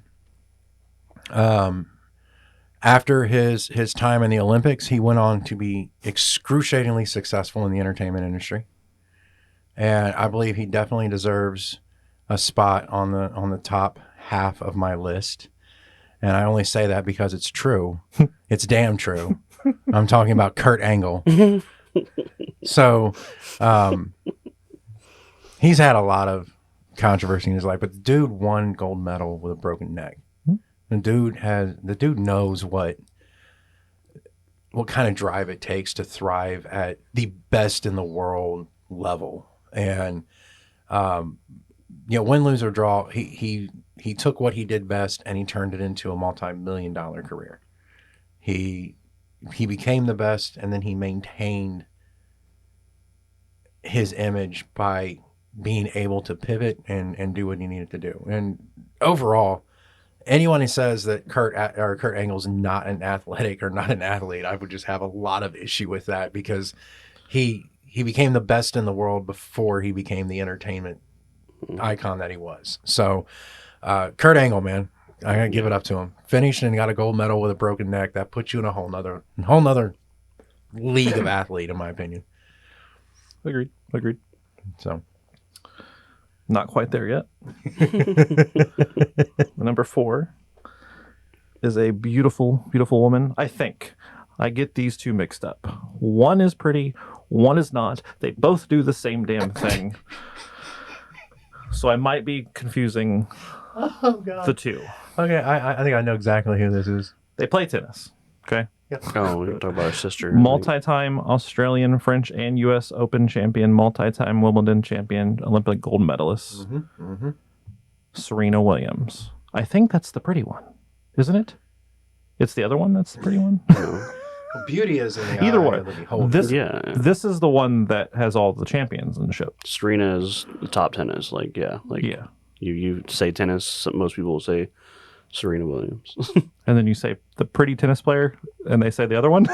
No, I'm Okay. just, they're both gorgeous, but her sister. Well, one is like really pretty. Yeah. Okay, but that has nothing to do with why she's on the list. I just, being shallow as I Sure? am, I got to mention. It has a little bit. Number 4. Why are you chopped up over there? Someone's happy to get to their number 4. No, I'm chopped up because I'm number 3. Don't worry. Okay. What's his name? I'm just, sorry. We'll get to it. Don't worry. Nameless Russell. Serena Williams. That's my number 4. Okay. What's the other girl's name? What's her sister name? Venus and Serena. Venus. Yeah. Venus and Serena. Serena Williams. I'm pretty sure Serena's the one I think's hot. But Most like I said, phenomenal athletes, man. I mean, holy shit! Yeah. Like what they did a lot for the sport of tennis, not just for the women's tennis, but tennis in general. There was a lot of people that got, myself included, hip to watching some tennis matches just because of how big these women got in that sport, and like ended up being like more household names again. Because if you were to look at me and go, dude, name a tennis player, the first one would come to mind would probably be Serena Williams. Anna Kournikova. And my point is, I can't name a single male tennis player Yeah. that I can confidently say Andre is... Agassi. Sorry. Goddamn, you watch sports like fuckers catch Pokemon, don't you? You just got to be in all of them, motherfuckers. Yeah. Serena's the hot one. I looked her up. That's Serena. But for people who weren't... As I said, they're both gorgeous. Well, yeah, but Venus was on a Yeah. fucking, I'm your Venus. I'm your fire, your desire. Sorry, continue on, Matthew. So after tennis, she pushed razors. All right. Yeah. But I mean, regardless, like, they're the reasons I even had a mild interest in tennis. Yeah. Just because, and it wasn't, people going, go turn on, watch these hot chicks play tennis. Yeah, it was. But everybody just talked about just how good they were, just how unstoppable they were, just how, so I don't know, man, like they've done an insane amount of good for the sport. So that's another sport that is just, It's the fans are super quiet, super weird, man. I don't get like, it. It's so quiet you can hear them like as they're hitting the ball. Like it's like what the heck? I think she enjoyed that a little too much. Like we went to Georgia when we were younger, like way back in the day. And, Jekyll Island. Yeah, Jekyll Island, Georgia, and we played tennis. And I just remember thinking like, God, these people are crazy that they're like this athletic. I mean, don't get me wrong, I wasn't like dying, but like by the time we were done, I was ready to like take a hot like bath, or you know what I mean? Like I was sore. I mean, honestly, all the short burst running Yeah, that's what it is. absolute hell, like on your legs. Mm-hmm. because you're requiring so much energy so quickly, so many times. It's oh yeah. I love playing tennis, but I don't have anybody that wants to play with me, so can't play it by yourself. I mean, Jay said he'll play with you. Really? You didn't know Jay plays No. tennis? Yeah. Really? Basketball and tennis, dude. Like Hell Jay, yeah. Jay always was like, yeah, man, I'm gonna try and find someone to play tennis with. Well, yeah, talk to Jay about it. I gotta Jay get probably that'll get me into shape do quick. something. Yeah, it will. So Hell yeah. All right. Cool. so we are coming to the bronze, gold, and silver of Let's- the show today, folks. Marry, fuck, kill first, and Let's go. You don't have another one? No, I just had those. We'll do the cards then. Okay. We'll do behind and back. We'll let you choose left or right as soon as I get them mixed up a little bit. North. All right. We'll go your left. My left. Yeah. My left is the females. Oh, sorry, guys. I know you guys wanted to. No, this is my comfort home. Will house right here. I'm not gonna lie. I'm not as comfortable on the other side. Emilia Clark. Oh, Amelia Clark. Amelia Clark. Yeah, she's the mother of dragons, right? Yes. Can somebody look a picture up because I don't know who that is. Khaleesi. Yep. Oh, Yes. mother of As I said, the mother of dragons. can you still look a picture up? Yeah. So make sure I'm Drew Barrymore. I don't need a picture of that, but do you guys know who Drew Barrymore is? who Of course. doesn't? Yeah. Scream. Likes to garden nude, right? Yeah, she does. And then Sarah Palin. What a choice. Some choices become abundantly clear very quickly. I'll just show you her as mother of dragons, so that way. Okay. Yep. So it's the one I thought. Okay. Yeah. All right. All right. You said Sarah Palin Sarah Palin. Yeah. and Drew Barrymore? Drew Barrymore, Sarah Palin, and Amelia. Is that what you said? Amelia Clark. Amelia Clark. All right. Let's hear it. Oh, okay. Since you're both looking at me like I already have this prepped out and prepared in a speech going, which I do. But anyway, Sarah Palin's she's dying. I mean, her career's been dead for a while, so we might as well just go ahead and finish that job off. I am going to lay Drew Barrymore down between the leaves of her tomato plants and just fuck the holy hell out of her. And I'm marrying the mother of dragons. I want to tell you, like, Amelia Clark is a beautiful woman all the way around, and she probably has the most attractive personality out of the three for me. So kind of a double hit there, but yeah, I'll marry Amelia Clark. Interesting. Mine is the exact same for different reasons. What's the different reasons? Okay, so I'm killing Sarah Palin. I mean, there's, I guess, the same reason. Like, her career's dead. I want to put her out like she did the Wolves. Is her career dead? Is she completely out of politics? I mean, She's definitely not in the forefront like she used to be. Haven't Yeah. heard anything about her in years. yeah, so, like, I mean, and the last thing I heard about her, she was like, "I'm watching Russia with binoculars through my front window," type shit. I'm like, oh my god, shooting wolves out of helicopters and shit. Like, Okay. like, but I'm killing her. I'm going to marry Drew Barrymore just because I couldn't kill Drew Barrymore, or I'm going to fuck Drew Barrymore. Sorry, I'm going to fuck Drew Barrymore just because, like, to me she's gorgeous, But I'm going to marry Amelia Clark because, she is just drop dead gorgeous, and the accent, living with that accent every day would be amazing. So. Okay. Like her real accent, not the Game of Thrones accent, like what she actually sounds like in interviews and things. Where's she from? I don't know her accent. I don't remember, but Well, what kind of accent does she have? Just it's unique. yeah, it's okay, unique. Gotcha. All right. All right. So my answer is going to change based on the fact that you said that she's out of politics, because I was going to marry Sarah Palin just because of the politics situation. But I'm just going to go ahead and kill her. And then I guess I'm going with the same answer as you guys. I will fuck Drew Barrymore, and then I will marry the Amelia Clark girl. I don't know too much about her other than the dragon. Yeah, What is the fucking show actually called? Game of Game of Thrones. Thrones. Game of Thrones. Yeah, I couldn't remember what it was called. I only know her from the Game of Thrones. She's hot though, Yep. and yeah. Fun fact: that was not a body double in the show when she got naked. It was actually her.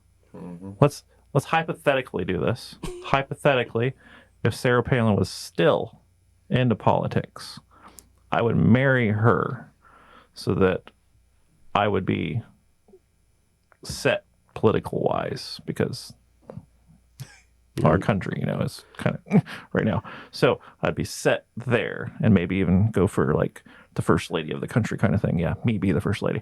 And then I would fuck the dragon lady and kill Drew Barrymore. Yeah, hypothetically, I'd still kill her. Palin probably lost out on all three of us just because of the competition she was up against, and a different list set up. It probably would have turned out differently. Because Sarah Palin's not a bad looking woman. No, she's actually a very, very pretty woman. The porn version of her is pretty hot. Yeah. I don't know if you've seen that or not. Oh yeah. But because when you think about female politicians, most of them you're going, oh, I can see why you're in politics. Like, holy shit, But yeah, I just think, as soon as you said Amelia Clark, what the fuck else answer was there in my opinion? Honestly, I had to tell myself 3 times that you said Drew Barrymore and Sarah Palin. I was just like, who's that two again? Because be 100% honest on it. Like, comes Amelia Clark. Yeah, fuck it. I'll take Jason Momoa's sloppy seconds. I don't give a shit. It's fucking Amelia Clark. Okay. Well, he was the guy in the show that was banging her. I'm just guessing he probably got it in real life. It's fucking Jason Momoa. He's a sexy man. But your next Mary Fuck Kill, Jason Momoa. I just want to know hypothetically how many times he's jerked off to a dude at this point, because I know it's more than once. Like, Nate? Yeah. Oh. Every porn I watch has a dick in it, so I'm not jerking off to. Okay, so since this has come out, I'm going to give you Jay's last hypothetical question. Okay. Because fuck. All right. $100 billion for you to blow a guy to finish. But in order to get the money, you have to continue to blow him until you finish. I couldn't do it. You couldn't get the money, or you couldn't finish? Both. I couldn't do either. I couldn't finish because I couldn't. Yeah, no, there's no way I could. Hypothetically speaking, $100,000 per back shot. How many back shots you taking? What is okay? 3.4 Define what a back shot is. A pump, like just taking it at the butt one Like time. I actually have to take it in the butt, or I just get the shot on the back. No, you take it in, No, I'm not taking each pump in the my butt. I'm not. No, That's selfish. Maybe it is. I'm not taking it. You got to increase that money, brother. $100,000 per pump, Yeah, not per enough. time they nut. That's not enough. Wait, that was 100,000 is not enough. shit. Oh, I'm not. You no. could end world hunger. And you're selfish, dude.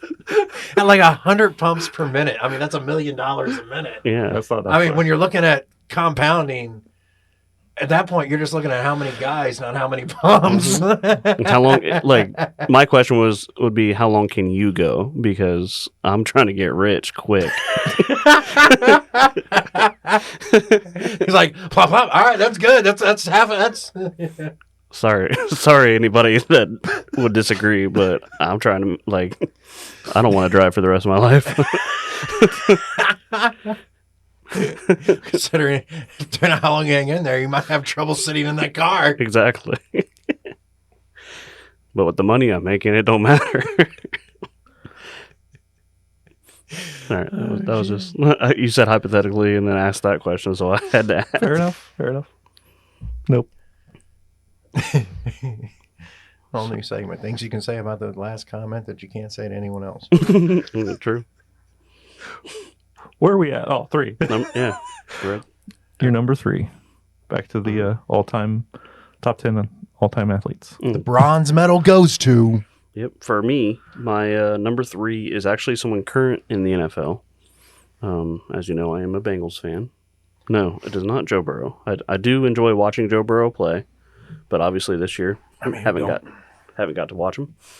But he is literally wears the number 1 jersey for the Cincinnati Bengals. He is the wide receiver, Jamar Chase, Triple Crown winner last year.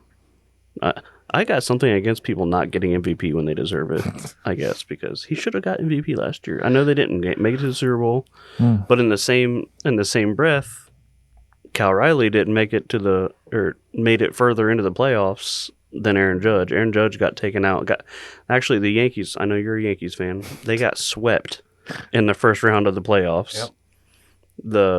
The Mariners were 1 game short of going to the World Series against the team that won the World Series. So.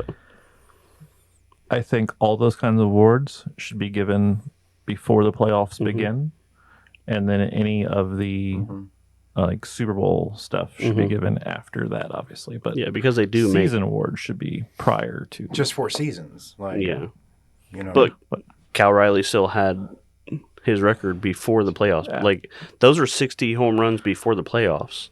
As a matter of fact, his 60th home run, some guy was in the crowd that said, "Hey Dumper, hit 60 here," and it literally hit his 60th home run to that guy. Now the funny thing is after he caught the ball, he took off the shirt and there was, "Hey Dumper, hit 61 here." Like, so he was wearing that jersey that every time he went to a game. But I just thought it was funny, like that amount of people that are in the crowd and the chances of the ball landing on the guy that wore that shirt. If somebody bet on that, they probably made a lot of money. Yeah. Hello Vegas. But yeah, Jamar Chase, 7. So this year he has 76 receptions, 837 yards, and 5 touchdowns. Last year, 127 receptions, 1,708 yards, and 17 touchdowns, and he won the Triple Crown last year. So, you know, I gotta give my Bengals some some credit. Sure. I still say pound for pound, Jamar Chase is one of the fastest wide receivers in the league. Like if he gets a couple steps on you, you're not going to catch the kid. Like phenomenal athlete, phenomenal player.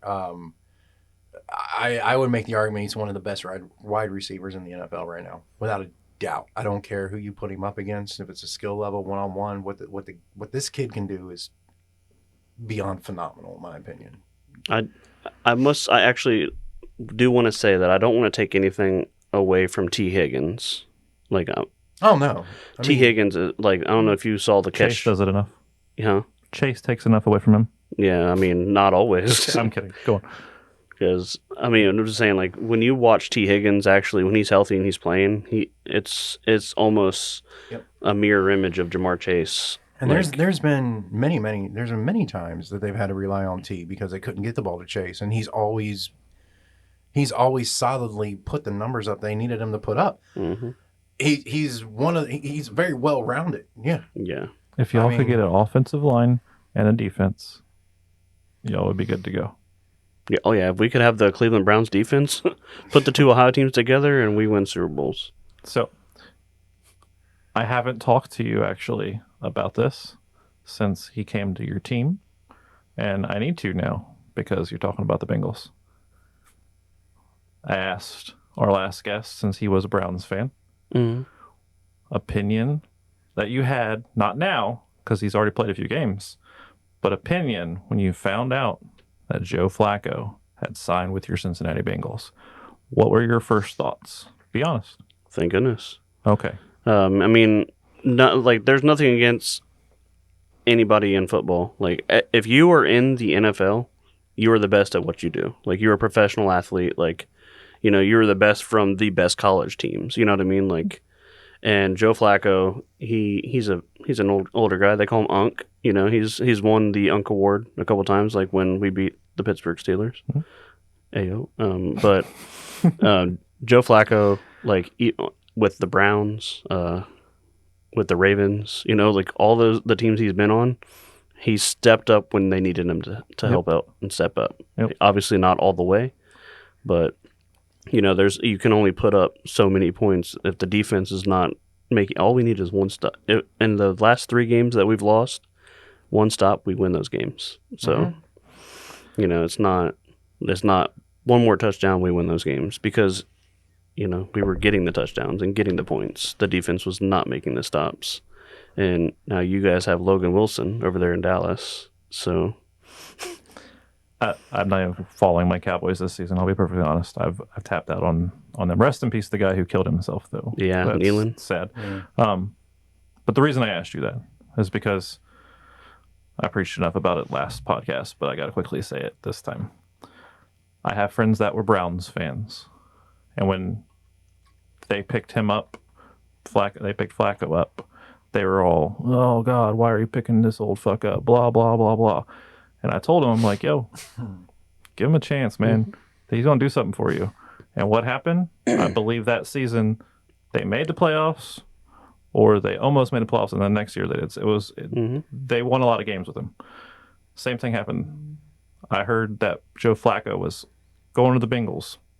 I don't remember if Erica was talking shit, but I know there was some other people that were talking shit on Facebook. It was like, "Oh, we got another old fuck on our team. We're not gonna do anything. Bring Burrow. When's Burrow will come back? Blah blah blah."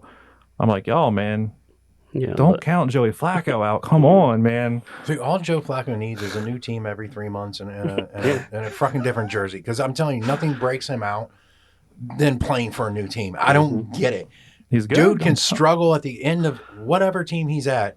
The minute he gets played or he gets traded because they can't do anything else with him, he starts being Joe Flacco. I swear to God. Like when it was the Bengals versus Pittsburgh, a Thursday night game, I literally told Jay the next day, I said, "Look, Thursday night games don't need to be played by anybody but people that have quarterbacks that have retired twice already. Fuck this shit. Like, call goddamn Flacco's arm Jerry Jones, because that fucking shit just don't die. Like, it just needs to be revitalized. And I mean, because Flacco does, the longer he's with a team, kind of the worse he gets. And I don't know if that's just because of team politics or what's going on, but let's be real, man. Like, put him behind a new, even with the offensive line, the defensive line he had, dude outperformed for what anybody thought Joe Flacco was going to do walking onto the field. I don't know why. Put him in a New Jersey and that motherfucker will perform like he's dangerous. Yeah, we're lucky enough that Burrow is already showing signs of coming back. Right. He got put on the IR, or he got taken off the IR and ruled him as out. So that, because there's a 21-day period, so they got to make sure. So like Flacco will be playing tomorrow. By the time everybody listens to it, it'll be after. But yeah, it's definitely one of those things where like he's a good placeholder. Yeah. Like starting quarterback for the entire year. I don't know if I would agree with. Like I have faith in Joe Flacco. Yeah, We call him Joe 2.0 in my home household.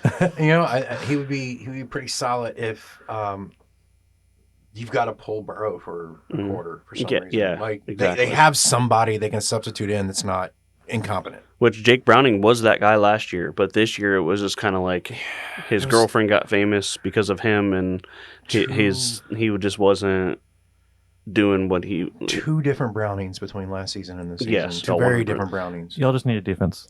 Back to the list. No, I'm not arguing that. Yeah, trust me. Like I said, if we can just give us Myles Garrett and we win everything. We don't even need an entire defense. This guy. We can use the defense we have now plus Myles Garrett. All right. So on my number 3, I am going into the world of basketball, and somebody who I believe once again has transcended the level of fame and the level of athleticism that's been put out there. Probably one of the reasons the sport is as big as it is. He was influential, one of the several influential people that brought basketball back. He spent vast majority of his career building one team and making that team probably one of the most talked about teams in basketball ever. Famous for many different reasons, and has the most famous brand of sneakers, I would say, in the world. And I'm talking about none other than Dr. J, Michael Jordan. Mm-hmm. You call him Dr. J. Why are you calling him Dr. J? Dr. J is Julius Erving. I feel like you did that one other time. No, he was... Okay. I'll take your word. But I know who you're talking about. Michael Jordan. So, maybe that's just somebody that I grew up with called him that all the time. Maybe, yeah. You know, because I have heard him described as being surgical. In his moves on the field, and I think somebody I knew growing up. Huh? Now you said field. He played. Well, I guess he did play baseball too. So, but I don't know. That might have been somebody I heard growing up that called him that all the time. Because I had several, friends and their parents, like huge Michael Jordan '90s Bull era. And for some reason, I just remember somebody calling him Doc J. Yeah. I don't know why. Okay. So it's probably something that I heard as a kid. It just stuck with me for some reason. Gotcha. And I had no idea Irving was called, yeah, whatever. But yeah. So if I ever hear Doc J, I always just think of Michael Jordan for some reason. I don't know. I guess that must have just been something as a kid. I feel like you said it once before and I didn't say anything. I just let it kind of slide. But I'm like, hold on. Dr. J is Julius Irving. But okay. Yeah, as a kid, I don't remember who. I remember somebody that's just how they referred to Jordan. Huh. And it just kind of stuck, I guess. Right. I didn't realize that wasn't a popular thing. Apparently, that was just that dude's thing, I guess. Either or. Everything else you said, it's Michael Jordan. I got you. Mm-hmm. All right. Am I sounding funny? No, you sound fine. Nice. I keep feeling like mine is off for some reason. Okay. Sorry. Must be your hearing. Probably. But I hear you guys just perfectly fine. I just feel like mine is off. Yeah, Right. no, I can hear him. After the last episode, I'm just paranoid about audio. Like, I could not look at you and still hear you. Okay. It's amazing. I don't know, looking over, well, like, whenever someone's talking, it feels weird not looking at them while they're talking. Yeah. Like, this is like, I'm lucky enough if I look at you, like, everything's in my face, so it's like... Right, You're just over there. If I'm lucky, I get one eye poking out from a part of the machine in front of you. Like I said, before we started recording, I always just imagine you guys in like some long table. I didn't realize like that we're sitting in front of this little table and you're like all the way over there on the computer. Yeah. You're like, what's the radio jockey's name? Howard Stern. Howard Stern. Like, I don't know. Like, I'll take that. I'll take a Howard Stern over there. All right. Number 3 for me. Going back to our sponsor of today's show. Very possible that he had some of Caitlyn Jenner's breast milk all over his face at one point in time because he was known to drink milk. You've previously mentioned him. He's won 21 professional wrestling championships, but he's also won an Olympic gold medal with a broken freaking neck. Yep. He's an NCAA champion, and that is, it's true, Kurt Angle. Man, I'm telling you what, can't really say anything else other than, dude is just, congrats, Kurt. You made it on 2 lists, man. I mean, like, my dude, Yeah, dude, Kurt's going to be one of those iconically remembered, I think, for everything he's been able to accomplish. So, I think some of the best and worst of his career was through TNA, but at the same point in time, he found a way to get on TV and increase who he was and what he was able to perform and give to millions upon millions of people. So, and like you said, he conquered both sports and entertainment. Mm-hmm. Mm-hmm. That's why I'm able to put him on this list for my list. That is. I mean, wrestling, as far as the entertainment time space goes, when it comes to sports or any other field of entertainment, they occupy big viewers and blocks every week. Yeah. And there's a lot of people out there vying for that space. And, when you're talking just worldwide ability, worldwide appeal, that's saying something. A lot of NFL players don't have worldwide appeal. A lot of baseball players don't have an extreme amount of worldwide appeal. But wrestlers, you have to get over in every country, everywhere you go.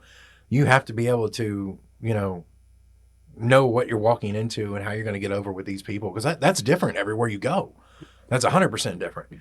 So, yeah, Kurt Angle, man, what an athlete.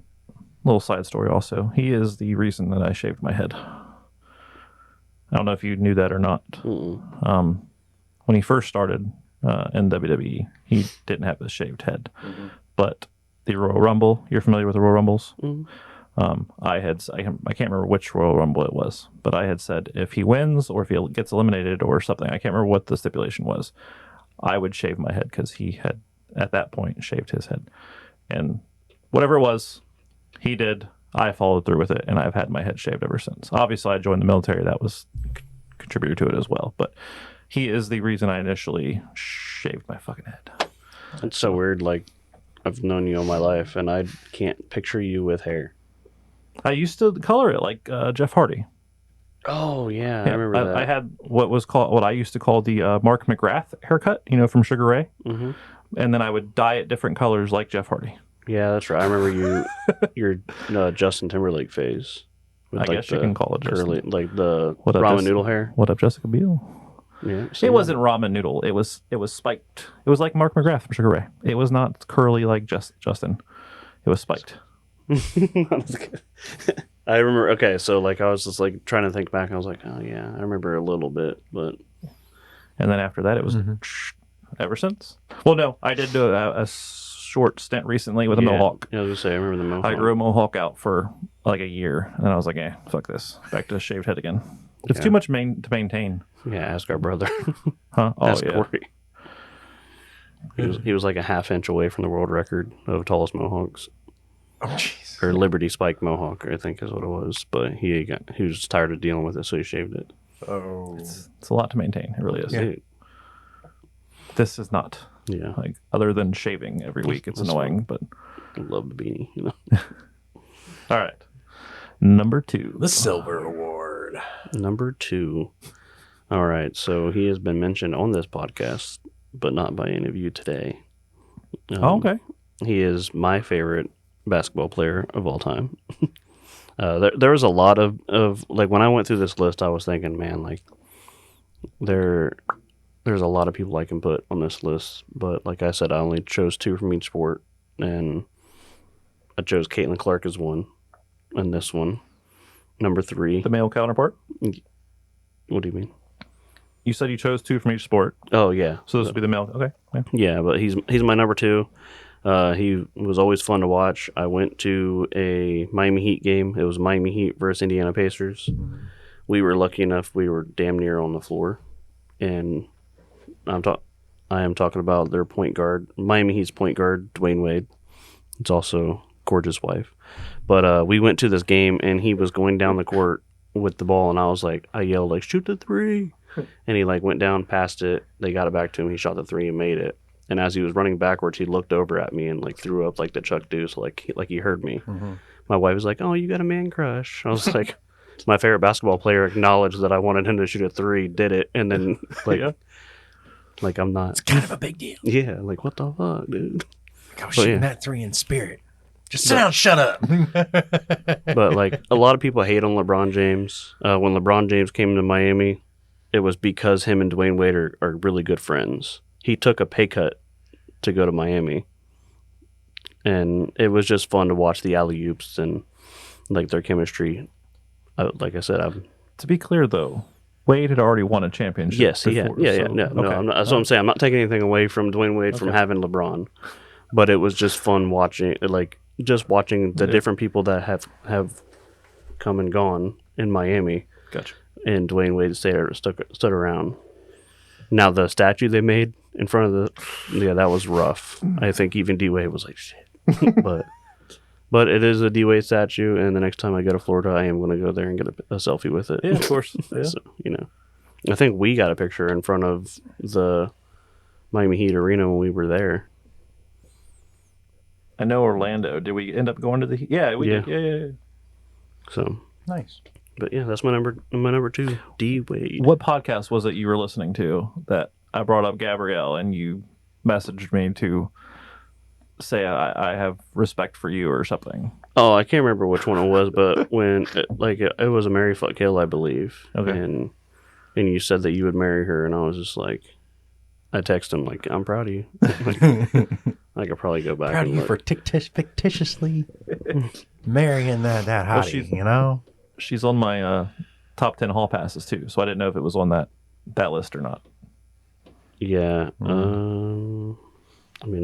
Gabrielle is a beautiful, beautiful woman. Yeah.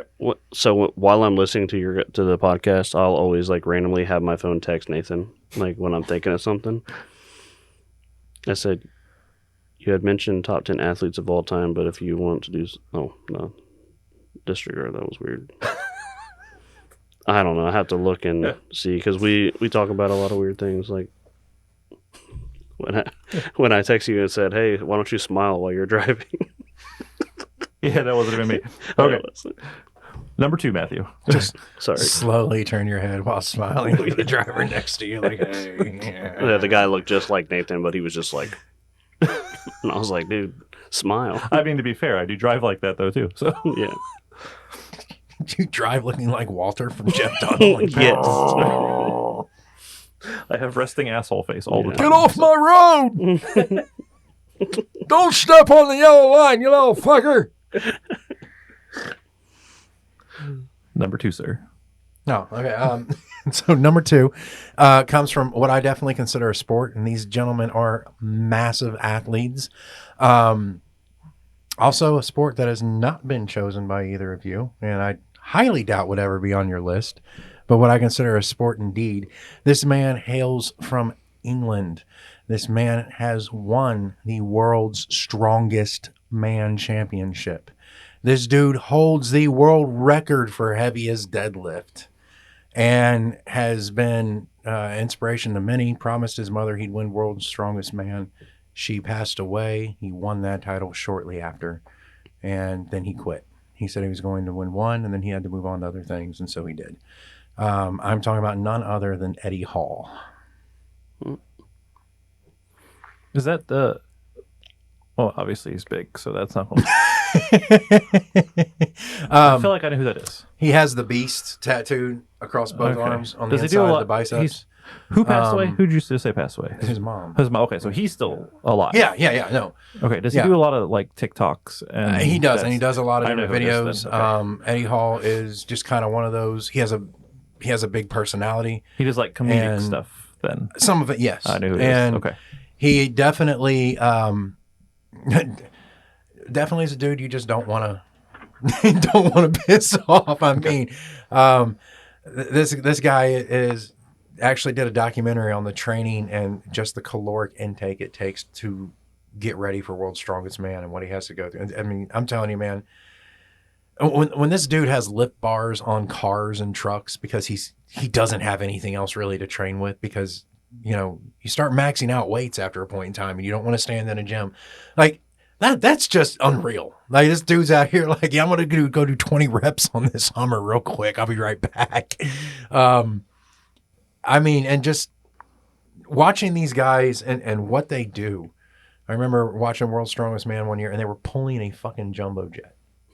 And, you know, you have people going, yeah, but it was in neutral. Motherfucker, you had to get a goddamn, like, 23-ton fucking airplane moving. Like, that, neutral or not, fuck that. That's going to take some shit. Wait, somebody say what it was in. Have you ever pushed like a Suburban when it was in neutral? Yeah, right. Like, yeah, you know, exactly. Like, shit, I tried to push a Honda Civic up a hill one time when it was in neutral and gave up. So, hey, I mean, because it's pretty easy to push on flat ground. You put a grade, a very mild fucking grade, and you're just like, holy shit, this thing's heavy.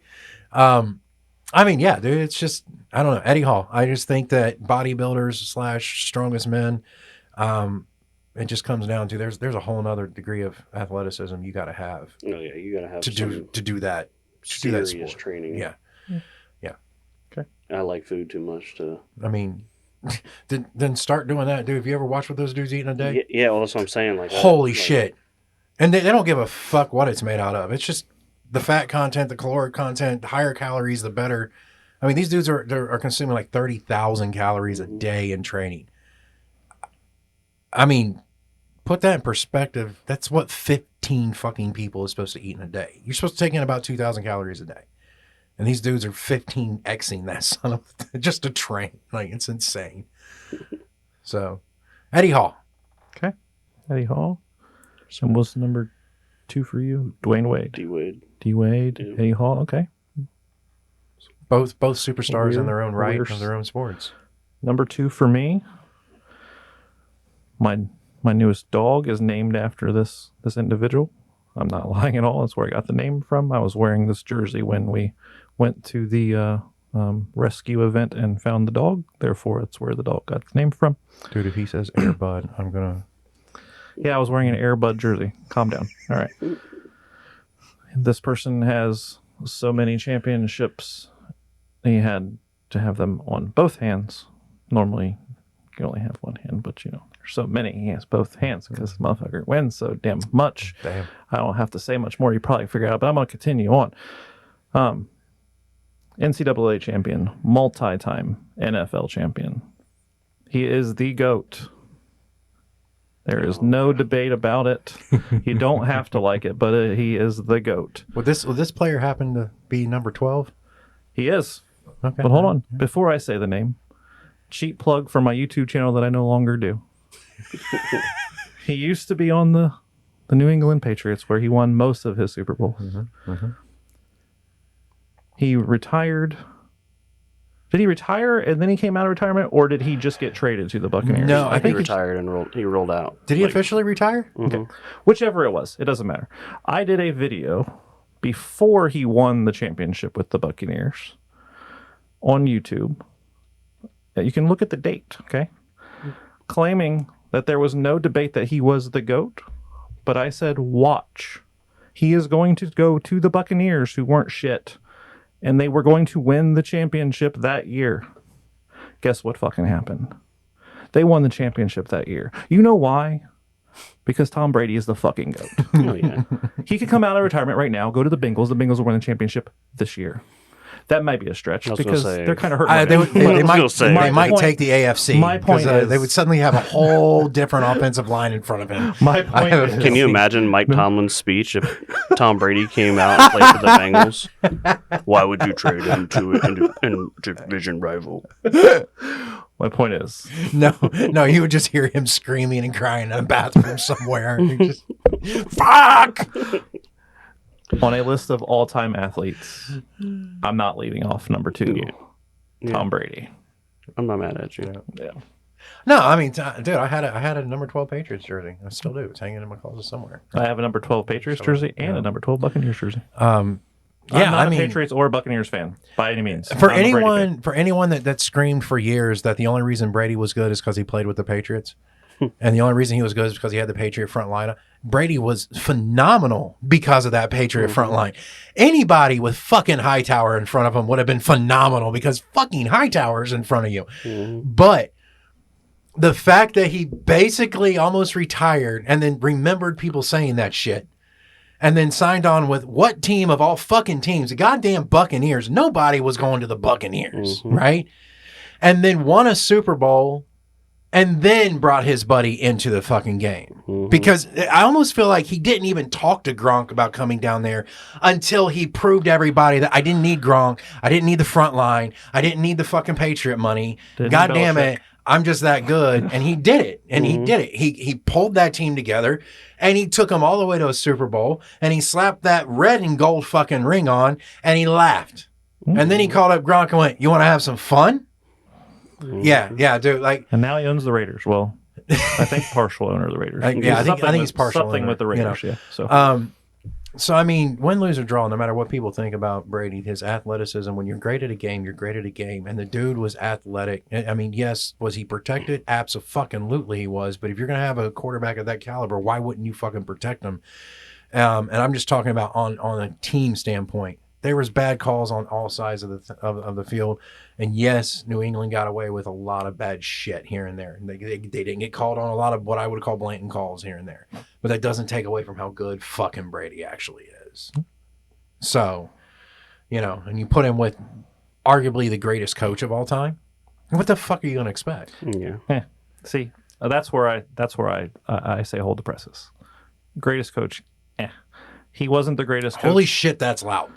He wasn't the greatest coach until that dude's that outfit. Yes. Yeah. He wasn't the greatest Is he coming in here? coach until Brady.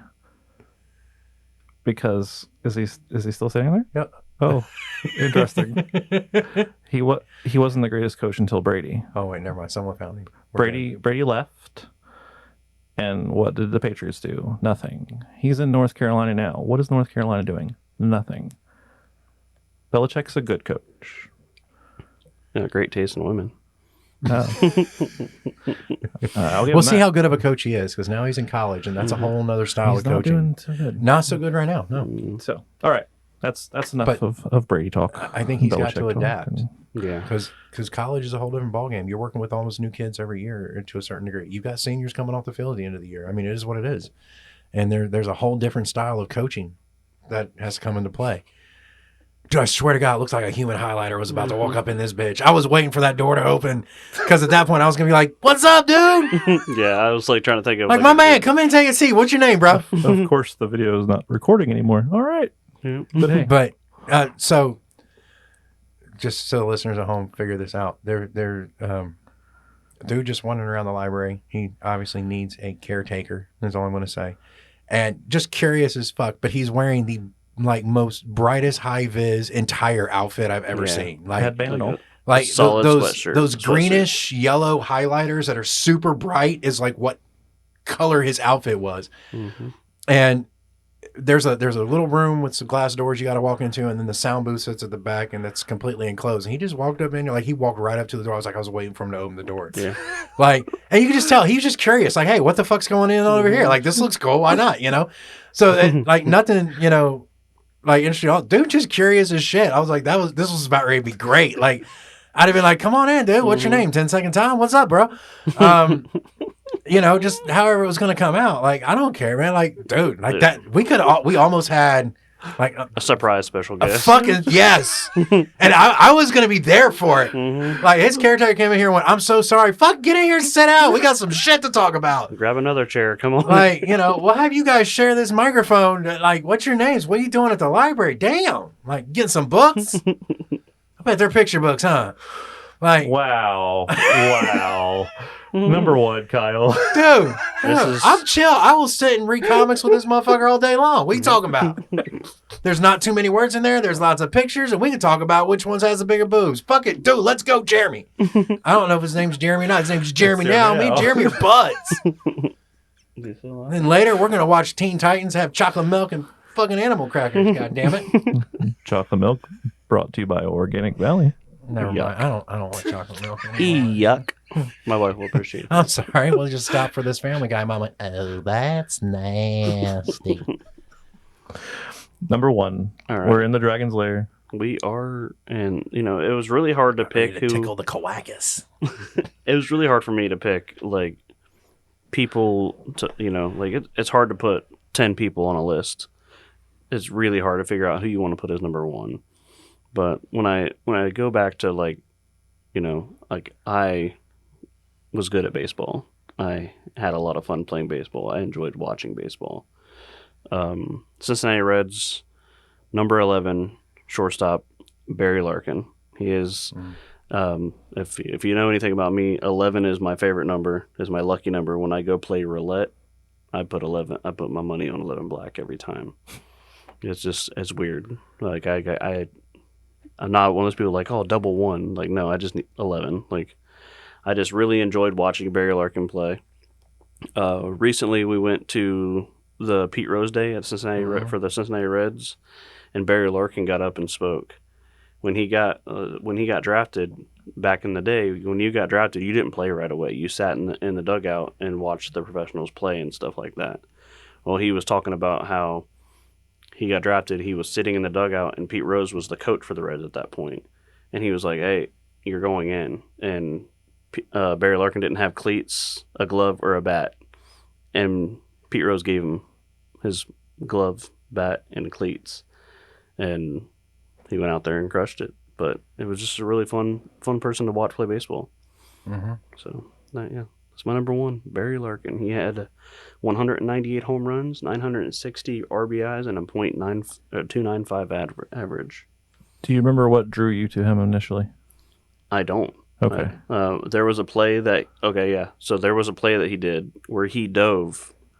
There was a runner on first and second. He dove, caught the ball, tagged the base, and somehow managed to flip the ball. He dove, caught the ball, tagged the runner, and managed to flip the ball to the guy at second base before he even hit the ground. And I was just like, that's ridiculous. You're superhuman. Okay. And Barry Larkin was captivating to watch play baseball. I think that's what got a lot of people. Mm-hmm. Like you he demanded a presence when he went up to bat when he was on the field, and it was a natural charisma thing for him as an athlete. And because I remember, I don't have an extreme amount of Barry Larkin standout moments. He's one of my top all time favorite ball players, definitely all favorite Cincinnati ball players. But Barry Larkin was just fun to watch. Yeah, it didn't matter. Like, you'd be watching the motherfucker eat sunflower seeds in the dugout. I'd watch that for 4 fucking hours. It's like he was just one of those guys that didn't command you to stop and watch him. You just did. You just did because you didn't. When he got up to bat, when he took the field, you almost just felt like something special is about to happen. I don't know what, I don't know when, but something cool is going to happen, and I need to see it. That's just kind of how it felt when you watched Larkin play, in my opinion. Just kind of one of those guys. You know, can't explain it, but you're not going to miss it either. You know. The funny thing about it is I never played shortstop in baseball. I always played outfield. Like, I always played left field or center field. But for some reason, Barry Larkin is always like, I tried to play in the outfield, but wear number 11. And obviously, like, you know, they were like, "No, you can't do that." I'm like, come on. But that was always my thing. Like, damn it, I want number 11, but I'm staying in the outfield because I don't like playing shortstop. All right, man. So my gold medalist is going to go to another household name, another worldwide phenomena. He has been acknowledged at some point, I believe, in every fucking sport in the world. I have seen this guy stand up and be acknowledged at soccer games, at football games, at baseball games. I've seen him be acknowledged at hockey games. I've seen him be acknowledged at basketball games. I mean, this is a guy who is known as one of the most talented people, I believe, of all time and in the world. He has many iconic photos taken of him that has sold for millions. And the one thing that people always point to is his Rumble in the Jungle match. I'm talking about none other than the guy who float like a butterfly and could sting like a bee, the great Muhammad Ali. Very good. Number 1. Him and George Foreman were freaking insane. And when you're not only a household name, everyone knows your name, but all the other sports pay homage to what you did and how athletic you could be, that's a statement in and of itself, that other athletes recognize who you are and recognize what you did and recognize the talent that you brought not only to the sport of boxing, but just to sports worldwide, you know. And that's an incredible feat. Yeah. You know, pro wrestling also had him on a couple times too. I mean, just, you know, guy's been everywhere. He's been recognized. He's the boxing version of like Wayne Gretzky and Serena Williams. Like, when you hear the name, you know, you might not watch boxing, but you know the name. Like, that, I agree with that. Like, that's a very good number 1. If you were going to tell people to name their top 3 boxers, Muhammad Ali is probably going to be the first thing that falls off their lips. If not that, Mike Tyson. And then you're going to hear Mike Tyson and like George Foreman. You know, guys who kind of transcended how famous you could get in boxing. You know, these are all guys who just transcended. You know, idiots who've never seen boxing are going to say something stupid like Rocky. Yeah. And then you can just pretend they said Rocky Marciano and just pretend that, you know, okay, yeah, we're going to put that in there too. But yeah, I mean, when you look at it, there's so much talent in boxing, and there's so much athleticism that goes into. I mean, you're talking about guys who are running sometimes 23-minute rounds. I mean, that's a long time to stand in there and throw blows. That's a long time to stand in there and keep your guard up. And just the psychology and the science and the athleticism behind boxing, when you start looking at it a little bit more on that side, the sport gets infinitely more interesting. But yeah, I mean, second boxer on the list. I think both of them deserve to be on the list for who they are and what they've accomplished and what they've done. So Muhammad Ali, my gold medal taker. All right. My gold medal taker is an Olympic gold medalist, multi-time NBA champion, NCAA champion from North Carolina Tar Heels. You've already mentioned. He is not a doctor, but he does have a very famous shoe, probably the most famous shoe, and that is the Air Jordan Michael Jordan, the GOAT of basketball. We did top 10 NBA players of all time. He was number 1 on both of our lists. Number 2 was Kobe. I would like to put Kobe on a list like this, but I only chose one player so Michael would be the one that I choose. And that is my number 1. I put him above Tom Brady. But But But you know what? You got to think about it. Like, you're talking about two, I would just say S-class, if you're going to go off video game rankings, 2 S-class athletes. You know, somebody has to be in number 2 spot, but they both probably deserve to be sitting up top. And, you know, and especially when it comes to what they did in their own field, you know, that's why I ask you, like, dude, there's no criteria on this. Best athletes of all time. Like, you know, so that's when I had to put my own parameter on. So, like, top 10 people I would sit and watch consistently do anything type deal. Because that was the only way I was going to narrow that list down, because like everybody specializes in their sport and in their field.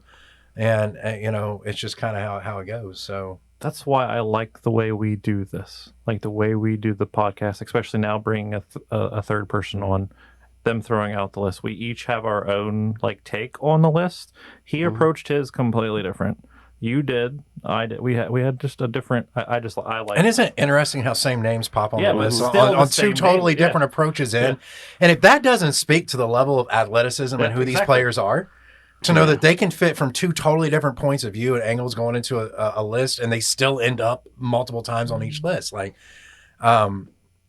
fuck, I think half of my list was honorable mention by either one of you. Yeah, like for the love of God, like you're all sitting there going down the list. I'm like, you all suck. Like, yeah, that's why I said I'm sorry. When you said Jeff Hardy, I was like, I'm so sorry, dude. I'm like, you know, and that's just the difference in the perspective of that list. Because I guarantee if we were doing a different list, like you would have Jeff Hardy like on your list without a doubt in that aspect. But that's where some of the different ideas of, you know, entertainment and how you know, where my view and opinion put guys like Jeff Hardy and Wayne Gretzky and Usain Bolt on my list, where he got honorable mentions on the different direction each of you took on your list. And, you know, it's kind of cool to see how many times where your opinion and how you come and approach your list, honorable mentions ends up being on the different roads someone else was taking to that top 10, you know? And then not to mention we had the same names in our top 10s. It's just, you know, only once or twice where it actually hit in the exact same spot. Yeah. Who would have thought that Nathan had a skateboarder and I didn't have a skateboarder on my list? You didn't have a skateboard. No. Yeah. But I mean, there's just so many. Like, no, I remember I texted you like, dude, I'm not putting skateboarders on this list. Fine. But bowler, strongman. I mean, it's cool to see like some of these different sports. Yeah, Like, exactly. I never would have even thought process down the bowling scenario. I mean, I guess I just consider those like niche sports, but they're not really a niche sport. I mean, there's a lot of money and there's a lot of time, so it flows through that, you know. But, you know, like, oh, they live like amateurs, but they get paid like professionals. that's the best way to keep your money. Yeah. So, and, you know, like I said, and nothing to all the sports we didn't mention where there's athletes in all these sports as well. Like, you know, there's so many different avenues and things that we can go down on this, but solid 3 list. let's do one more Marry, Fuck, Kill your cards, and then we'll sign off. We do have another podcast to record. Are you going to join us for that one, Kyle? Yeah, I won't be as talkative or as entertaining if I was entertaining to the listeners, but I wrote a list. Okay. I did indeed. Well, when you get home, you can ask your mom. I'm sure she'll tell you how entertaining you were. Yeah. Because We have different moms. Your mom listens. Oh, well, one mom listens, actually, damn it. My mom and his mom both think I'm special, so Sure. True story. love them both. All right, what we got right and left? I don't care who's. Oh, we'll go with your left because the cow's hand is over there. On my left. Damn it, dude, you were so close to being all right for 2 runs. If the cow didn't have that hand up, that was like he was raising it, like picked his hand. Never trust the golden calf. Yeah, that's true. Damn it, Jay. God, now I'm going to have to go get a triple cow tipper on the way home. All right. Well, that is a fucking trio right there. That is a fucking trio. And One of them is. kind of pun intended. So Rob Lowe, Ben Affleck, and John Cena. I should not have casino shuffled these cards. Like, what the fuck did I just pull? John Cena. John Cena, Ben Affleck, and Rob Lowe. You guys know who the You don't know who Rob? Lowe? Oh yeah, you probably could look him up. I mean, I could. The name sounds familiar, but I can't picture who it is. He's one of those guys I can't tell you a fucking thing he's been in, but I know him, and I like most of the stuff he acts in. He was on Parks and Rec. Yeah, I know who that is. He was the one that said, Oh yeah. what is it? What is the? He always like. I didn't watch a lot of it, but I know him from the show. What was the word he emphasized? Dude, he's done a lot of stuff over the years. Literally. That's what he always Yeah. emphasized. The literally. But dude's been in a lot of crap. I mean, he's done a lot of shit. Movies, TV shows. Music. Music. Like, He was holy in, hell. he was in Wayne's World. Mm-hmm. The Floor. It's a. I don't know if you watch game shows or not, but he's the host of The Floor. Yeah, okay, I haven't so I know seen who it, that but is. yeah. Rob Lowe, John Cena, and who Ben was- Affleck. Ben Affleck. Okay. The Benster. The Batman. Yeah, Batman. Or as I know him, the fallen angel I was Gabriel. gonna say, Dog. I almost. That's weird how that came up when we were talking about Dogma I mean, beforehand. by the time this comes out, you'll probably be able to stream or Dogma, but Dogma's coming to streaming in glorious 4K. Have you ever seen Dogma? One time, a long time ago. I'm not like super like. It's not memorable to me like it is to you guys probably. Yeah. So. I was gonna say if you haven't, at least you'll have the chance. Oh. Did you say earlier when we were talking, you said they did the TikTok to the Alanis Morissette show or song? Yeah, that's like that was Four Non Blondes. Is it Four Non Blondes? Yeah. See, I'm horrible with music.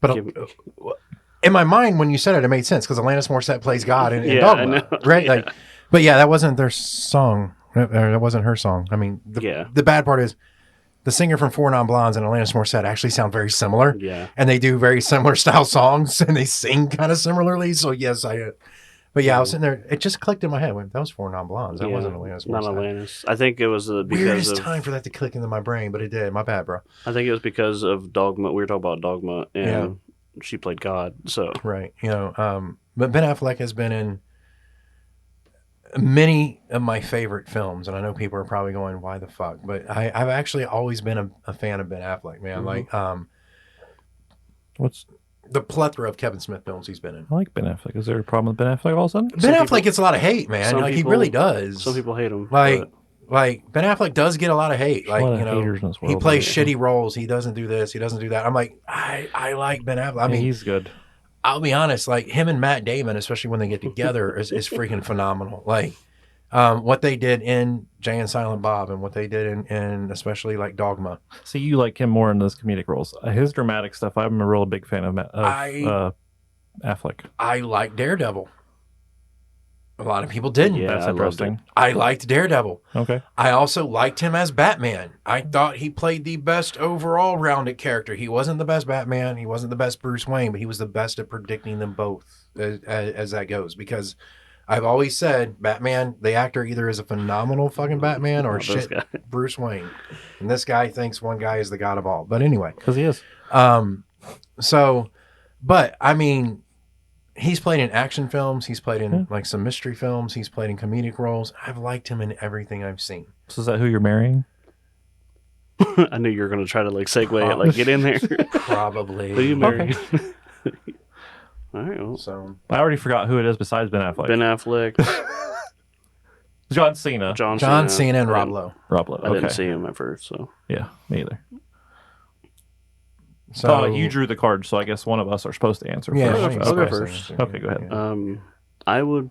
I would marry Ben Affleck just because of everything we were just talking about that just led up to this. You know, like Phantom's like a motherfucker. there might be a chance that I can get a role in another Jay and Silent Bob film if that one was ever made. You know, like that's my husband. We gotta go.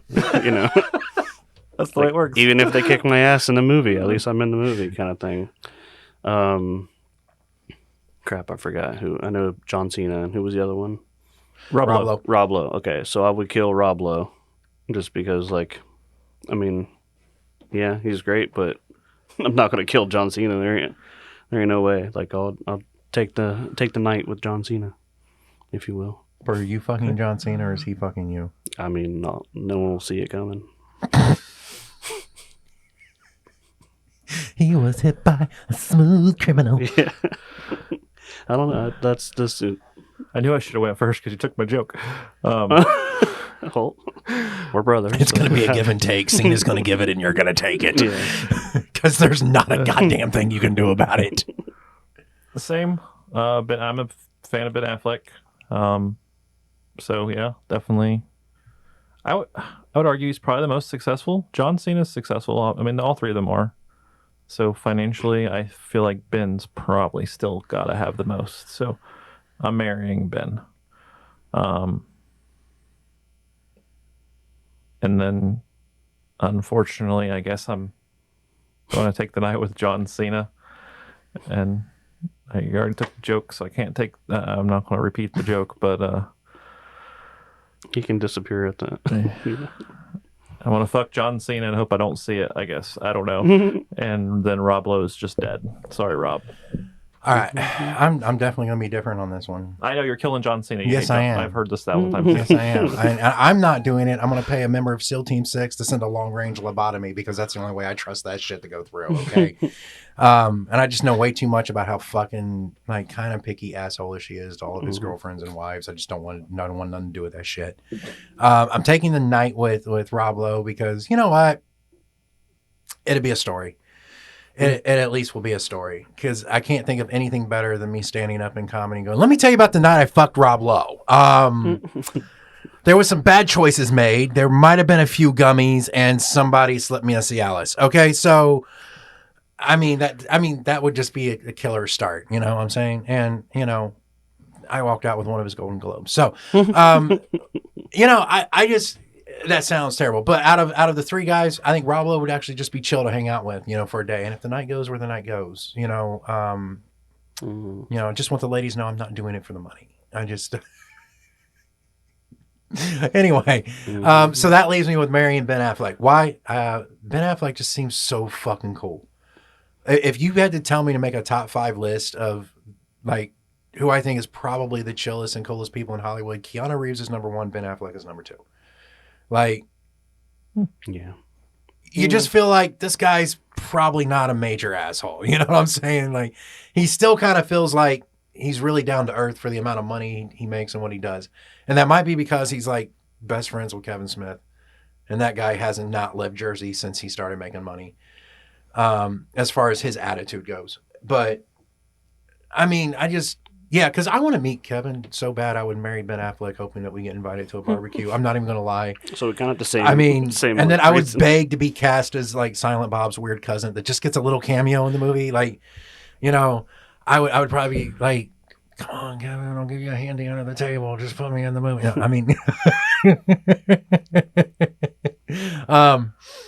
But I feel like Affleck is just, he's not known for any scandals. He's not known for being like a fucking woman hater or beater. He's not like checking kids out like Diddy. He just seems like the safest bet. And I happen to really like all of his films, so that helps too. That, I can just chill with Ben Affleck. It'd be a weird marriage and a long life, hopefully ish, maybe. I don't fucking know. But he does play with a lot of really hot chicks, and so we might have some fun stories after that too. So and when I say play with, I meant act with. What the fuck? He might play with them too. You know what? It's been fucking Affleck, goddammit. The Garner girl. He does have that meme where it's like he has a cigarette and he's like, you know what I mean? Like, have you seen it? Like, that's the only thing but it's still like it's a funny meme. And that's the thing about it is we got to start bringing cigarettes back. Everybody's vaping now, and I get it. It's probably better for you. Yes, we do. No. Do you remember, like, when you would look outside of a gas station or restaurant and some dude just walking in a small circle smoking a cigarette? Like, it took the entire Winston or Newport for him to settle some shit. This is just way too quick. This you get everything straight off, right off the bat. You can do it anywhere. You ain't got to walk outside and, like, work through some shit. Like, somebody had a cigarette and they were outside. You had to. You could change your life by the end of a fucking goddamn Winston, man. I'm just saying. People don't have enough time to think with a vape. They need to step outside, get away from the situation, take a cigarette break. We always make fun of people, like when people camp in games, we always say like, that they're sitting there with their cigarette hanging off the side of their lip, the ash as long as the cigarette. Yeah. Because we hate campers. Yep. Yep. If you camp in our craters, you're a bitch. What's the disclaimer that the views of this podcast? What's that? What? We're not condoning smoking cigarettes He's or vaping. He's encouraging it. We're encouraging the therapy that it gives you. I'm encouraging nicotine therapy that it gives you, right? Kids, do not go out and smoke cigarettes, okay? Like, goddamn. Have you seen Thank You for Not Smoking? Or Thank You for Smoking? Jeez, what a fucking great movie. Yeah, sorry, I know we got to wrap it up. Oh my God, what if I could go for days on the fucking like crazy shit they put in that film, man. Like, holy hell. Anyway, all right, we're getting out of here. We're gonna wrap this up because I'm getting the mom look from Nate over there. Yeah, I have that's 4 right. kids. I I don't said normally wrap it up, but We know. he doesn't pull and pray either. All right, so that leads us to the end of Top 10 Athletes, guys. We appreciate you all for listening and tuning in, and we appreciate everybody for continuing to listen and supporting us through season 2. check out the Instagram, _inappropriates_podcast. Got anything you want to plug? Your streaming stuff? Yeah, if you guys, you can look me up on TikTok or Twitch, just Chef Boy RC. It's not the letter C, it's SEA. So CHEFBOYRSEA.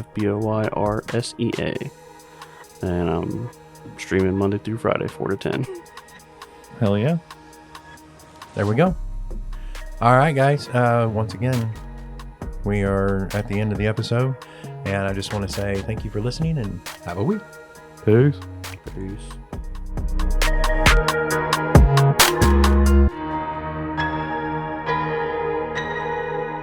So fucking inappropriate.